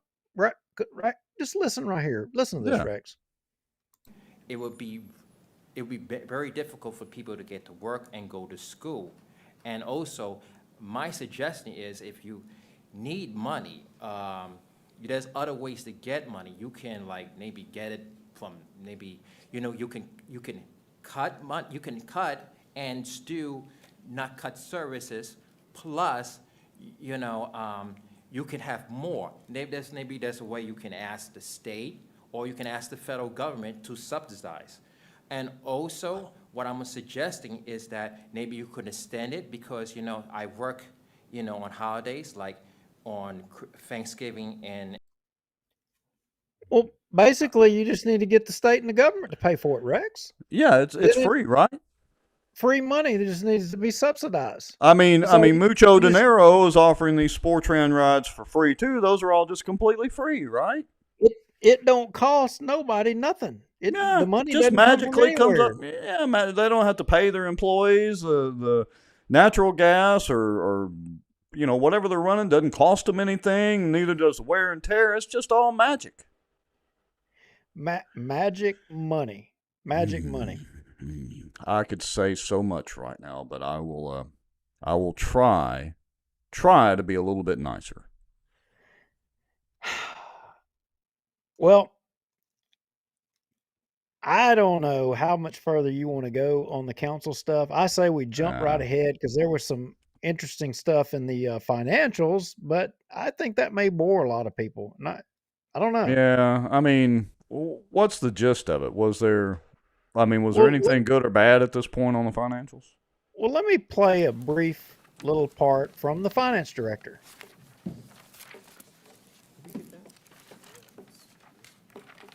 Obviously, the finance director hadn't taken any direction from the guy who had the answer. Mayor Chandler. You have before you the financials for the month ended December 31st, 2022. It's not on there. Yeah, it is. I mean, on paper. Mm-hmm. Can you blow it up? Oh, where it is? What's wrong, gentlemen? Nothing. We're looking for paper, but it's not on paper. Philip is like the mother hen of the city council meeting. Hey, what are y'all up to? Use your finger and blow it Oh, up. nothing. We're just over here. Nothing, Mom. No, use your finger. There you go. Get y'all that book at Barnes and Noble. I can't read. I use the arrow key right there. Now I want to wait a minute. I forgot. There's a point I wanted to make here. Okay. Can y'all look at who's still present in the chambers there, and who's not? Well, yeah. More importantly, who's not? Where's Queen David? Well, I thought I put it in the notes here, but I just wanted to point out that he's gone. He got up and walked out. Well, he is an accountant. You know, he is a CPA or whatever. He's, remind us of that many times. Yeah. Here we go.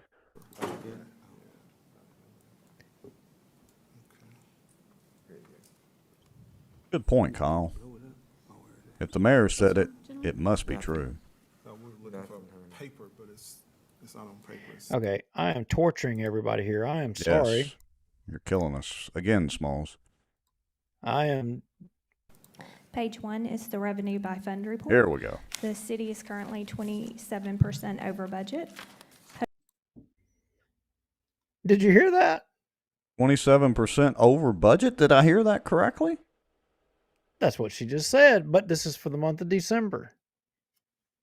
Well, when's their year end?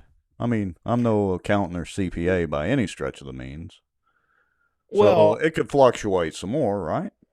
But I'm told that that's not an accurate number, and I haven't completely, and that she didn't pronounce that correctly or whatever, but she said, the city is over budgeted by 27%. Now, this also is said to be about revenues. Okay. I don't know. We're going to have to dig a little more, but clearly she said that. Here, I'll play it again. Page 1 is the revenue by fund report. The city is currently 27% over budget. Hotel. And you can see it right there. Let me put up a little pointer. That'll make it easier. Right there, where it says 127%. 100% is 1, so 127% would put us 27% over. Yeah, so that was one thing. But maybe they don't. Maybe they're waiting on some revenue, some more tax dollars, or it's kind of like shuffling food around your plate when your mama tells you to eat everything on your plate. Yeah, and later on in the notes, I mean, the Queen David ended up walking in, and he made some comment about this and some clarification, and I thought I had put it in the notes, but maybe I didn't. Maybe I skipped past it. But we're going to jump ahead again to the next section, try to get this wrapped up. What good would there be a council meeting without something from Ruttenbuck? So let's hear what he had to say real quick. If you stole it, bring it back. Okay, just a quick update, general overview of everything we have going on in the engineering department. Still maintaining an ongoing capital improvement program of over 100. So earlier we pointed out, $101 million in ongoing design and construction project. Well, what percent of that is Manchac getting? What engineers work off of a percentage of the jobs and the money amount. What are they getting? That's my question. Well, somebody's getting rich and making money. That's correct. Million with projects in design and construction. Currently, 93 million of that is under construction. 9 projects in the design or bid phase, 11 projects under construction, and we have 5 subdivisions in or nearing the construction phase. So let's jump ahead. Now, he started talking about the Walter O. Bigby carriageway project. Now, and he talked about how they're taking all these aerial photos. So, folks, look at this aerial photo right here. This is looking from the river back towards Benton Road, looking towards the south, towards the Civic Center. And if you'll notice, you see the railroad tracks and you see the big curve in the road. It kind If you look at the top right of the screen, it it goes right there, then makes a hard turn back to the parallel to the railroad tracks and runs all this distance up before it crosses the railroad tracks. I'm wondering, don't y'all think it would have been a whole lot more reasonable to just jump it across the railroad tracks onto Shed Road? Why did all this extra section there have to be built? Why did that have to be done when it could have just went right across the railroad tracks, just right down there at the top of the screen, just right there on the Shed Road to the east-west corridor, another Yeah, let me east-west put corridor, are you talking about right up around there? right there. Yeah. So it's going to dump onto Benton Road down there, but we had to do all this other. You draw that cursor all the way parallel to the railroad tracks down. So how much extra does all of that money cost? Did it add to this project, and why? And why? And about where your cursor is, Rex, put it back and move it Okay. back just a little bit more, a little to the left, a little bit more to the left, a little bit more, a little bit more. Well, down a little bit. Right there. There's the castle. There's the castle. That's John Settle's hacienda right there, right? Yeah. And Sure he's it got a is. neighbor. He's got a neighbor right beside him. Oh, and who would that be? Well, that's where the king and the queen stay. No kidding. Funny how that works. Right there. Anyway, okay, we can move on past this. Yeah. Yeah, it's a done deal. It's money in the bank, literally. Money in the bank. Yeah. So, all right, here we are. We're done with the council meeting. Well, that's it. Council meeting, and look, y'all can go back and watch it if you want. The whole thing was about 100 or an hour and 20 minutes, something like that. But it was quite interesting. And look, some of the people made good points, whether I agree with them or not on the whole Sportran deal. You know, I don't necessarily agree with it, but again, you know, there were some points to be made if you're interested in that sort of thing. All right, Rex. So there's, 80 to 90 people still hanging out here for some reason. I'm almost like they're waiting on something. No. What are we supposed to do? Did we forget something? I'm thinking we're supposed to talk about something else. In fact, we told them we Now, were going to show a video and we were going to talk about something else. was But it videos of somebody's flower bed that just won the Bossier Beautification Award? I don't know that was it. I mean, you mean people aren't here to see the good stuff? Maybe not. Depends on your No, definition wait a of minute. good No. stuff. It may have been something else. You know what? There was a Twitter link. We ain't gonna beat around the bush. Who wants to see it? Who wants to see some video? Yeah. All right. Now we have to set this up first. It's not like this is polished, edited, 10 minutes worth of video or whatever. So we just want to set it up with that. Now, do you want me to go ahead and play it or share it? It'll be smoother if I play it. Well, you can play it, but I'm going to set it up. How's that sound? Okay, so you go ahead and set it up. Let me see if I can get the screen to work without it playing video. Well, So, Larry go ahead. Hawkins, if this video is already on KSLA has some questions to answer. Yeah, tell you no, for it a ain't on fact. KSLA. So, talking about Walt Bigby, and we're not talking about the original Walt Bigby that did a lot of good things, but Walt This would be Bigby the junior. The junior happens to be one of the members of the Cypress Black Bayou Recreation Conservation District, Mhm. who Yeah.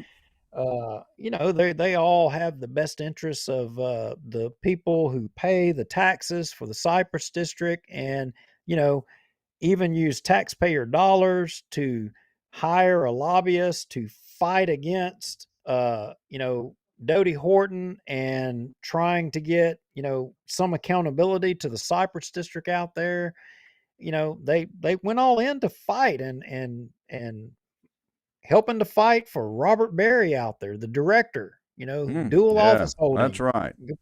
fighting for all that stuff.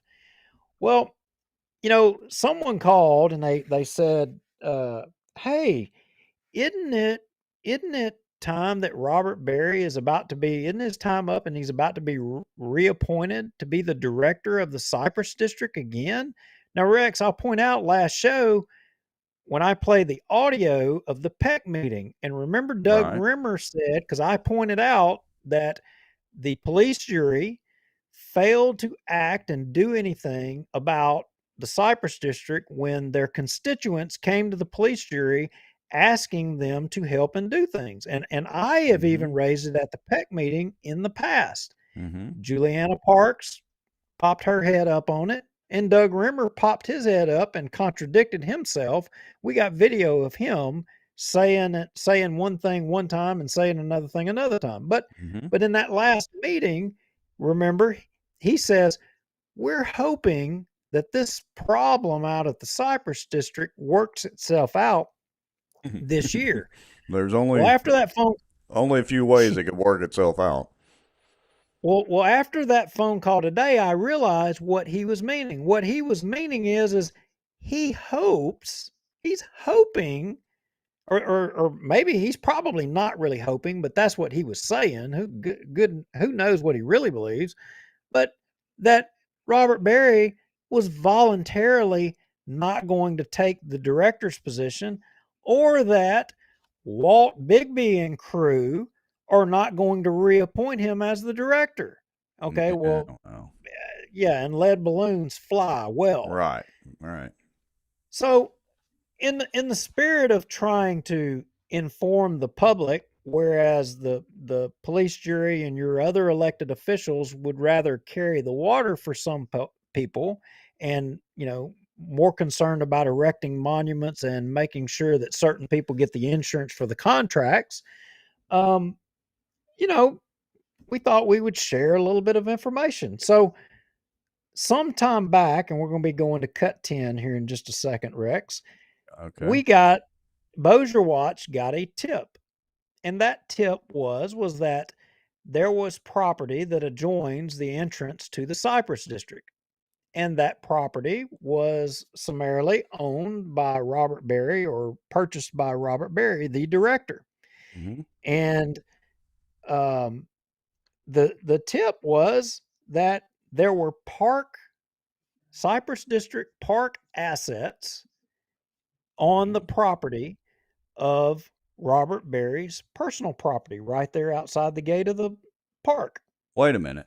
He owns property right outside the gate of the Cypress Park, like adjacent to the park? Correct. Oh, that's interesting. Well, I've got cut 10 queued up whenever you're ready. So you just let me know when to fire away, and we'll see what this is about. Yeah, so fire away with cut 10. So here's the picture that they sent to us. And that picture, you see a backhoe and you see a four-wheeler. Well, what we're told is that backhoe and that four-wheeler are Cypress District property. Those are assets of the Cypress District. Well, surely this is a picture looking at one of the maintenance buildings or something like that in the Cypress Park, right?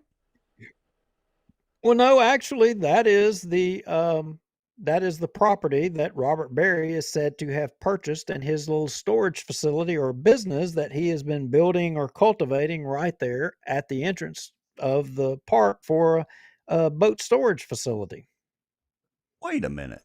So you're saying that allegedly he was using taxpayer assets, basically, or taxpayer equipment for his own personal gain?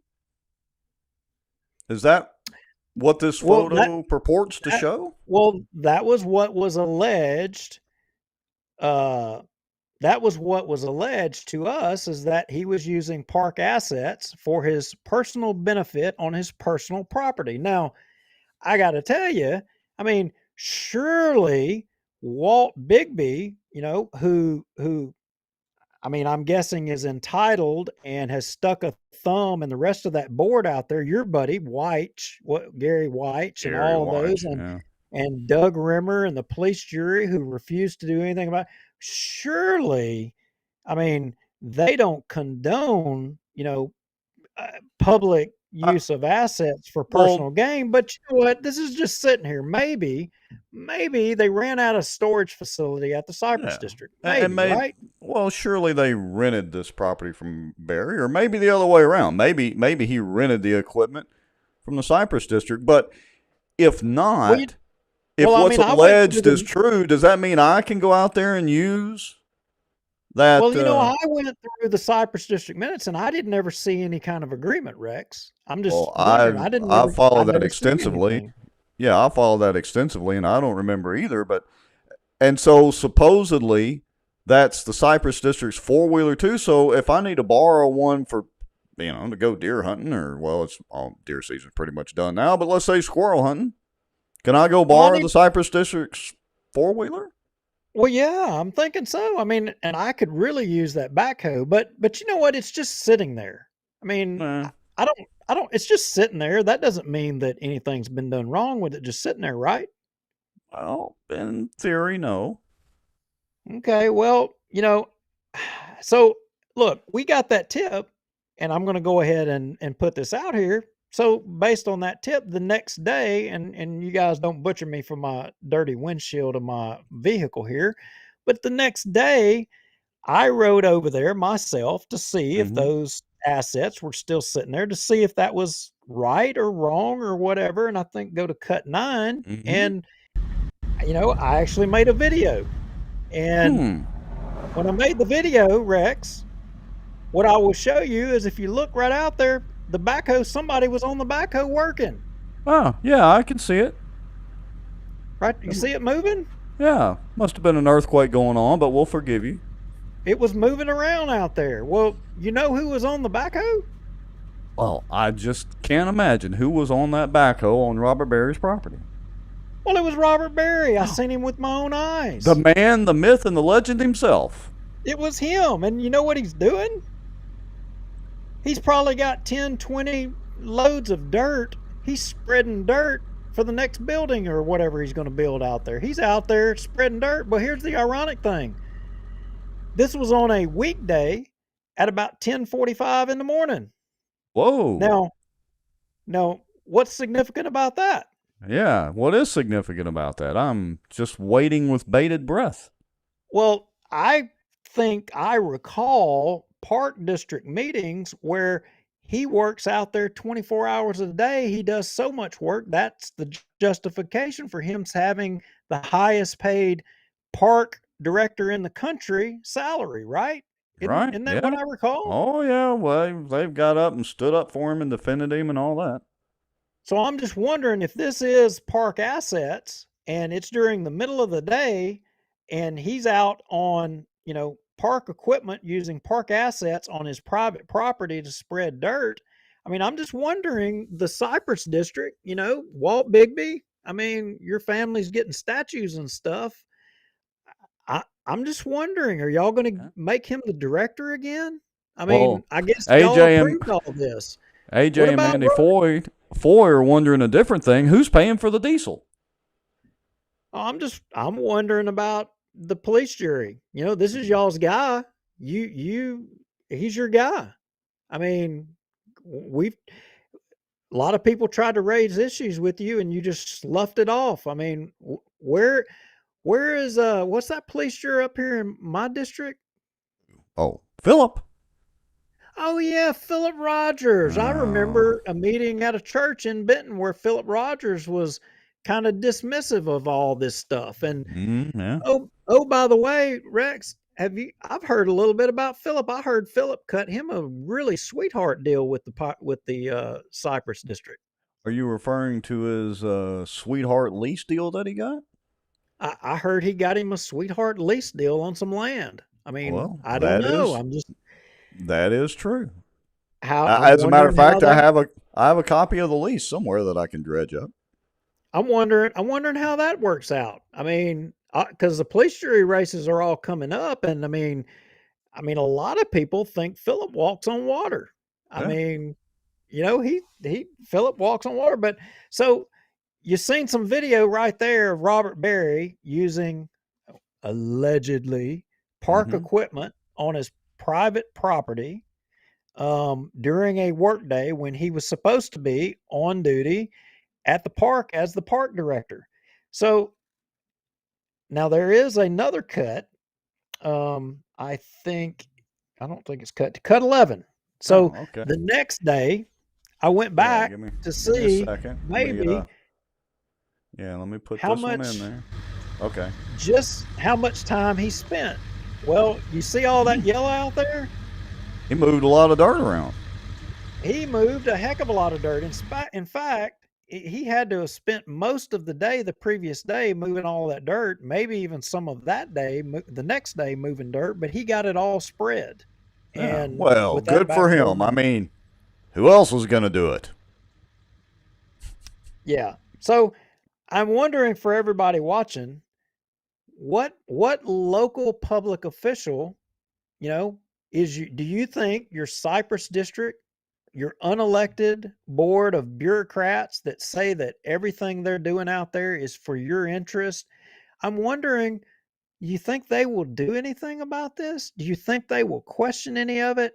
Or do y'all think they're just going to rubber stamp it? I mean, Hey, I'm wondering, I'm wondering if it, Queen David's insurance policy covers park assets, yeah, being utilized for construction projects off location. Does that's his a good insurance question. policy cover all that? Yeah. I mean, maybe he could Where, answer that. where does it Maybe go? he And, could and answer look, that. look, folks, it's like we said before, and I won't harp on the Cypress District stuff too much, but it starts with the Cypress District. This may seem like small potatoes, but this is the crux of everything that this show is about and fighting the Good Old Boys Network. It's not just, a backhoe and the park director allegedly using a backhoe. It's the point of how they treat everything and do everything and then come out publicly and, say differently. It's just a fiasco, and it's the Good Old Boys. And you heard Rimmer, talk about, well, we need the experience, because if you don't have the, experience up Yeah. there, just going on about that crap, whatever. And then I made the point, oh, you mean the experience to know whether or not you appoint an administrator in violation of state law, that experience to know the law. Is that what you're talking about? Because the state law says, oh, they have to be, an elector in the parish. And, you know, Yeah. Jeff Sadow points out exactly that, oh, by the way, that person's homestead exemption is in Caddo Parish. Rimmer said it's been corrected. So you try to validate that, and guess what? Oh, you don't know this, Rex. You got to have 25 elector signatures, from people within Bossier to get that public information request. So I'm going to put a public announcement to folks. Hey, we need 25 volunteers to sign up for a public information request. And if you're willing to participate, you can come by my office anytime and sign that form, and so that we can get that public information request of if the registrar of voters has done an investigation into individuals registering to vote, in Bossier that are not qualified to be registered in Bossier. Yeah.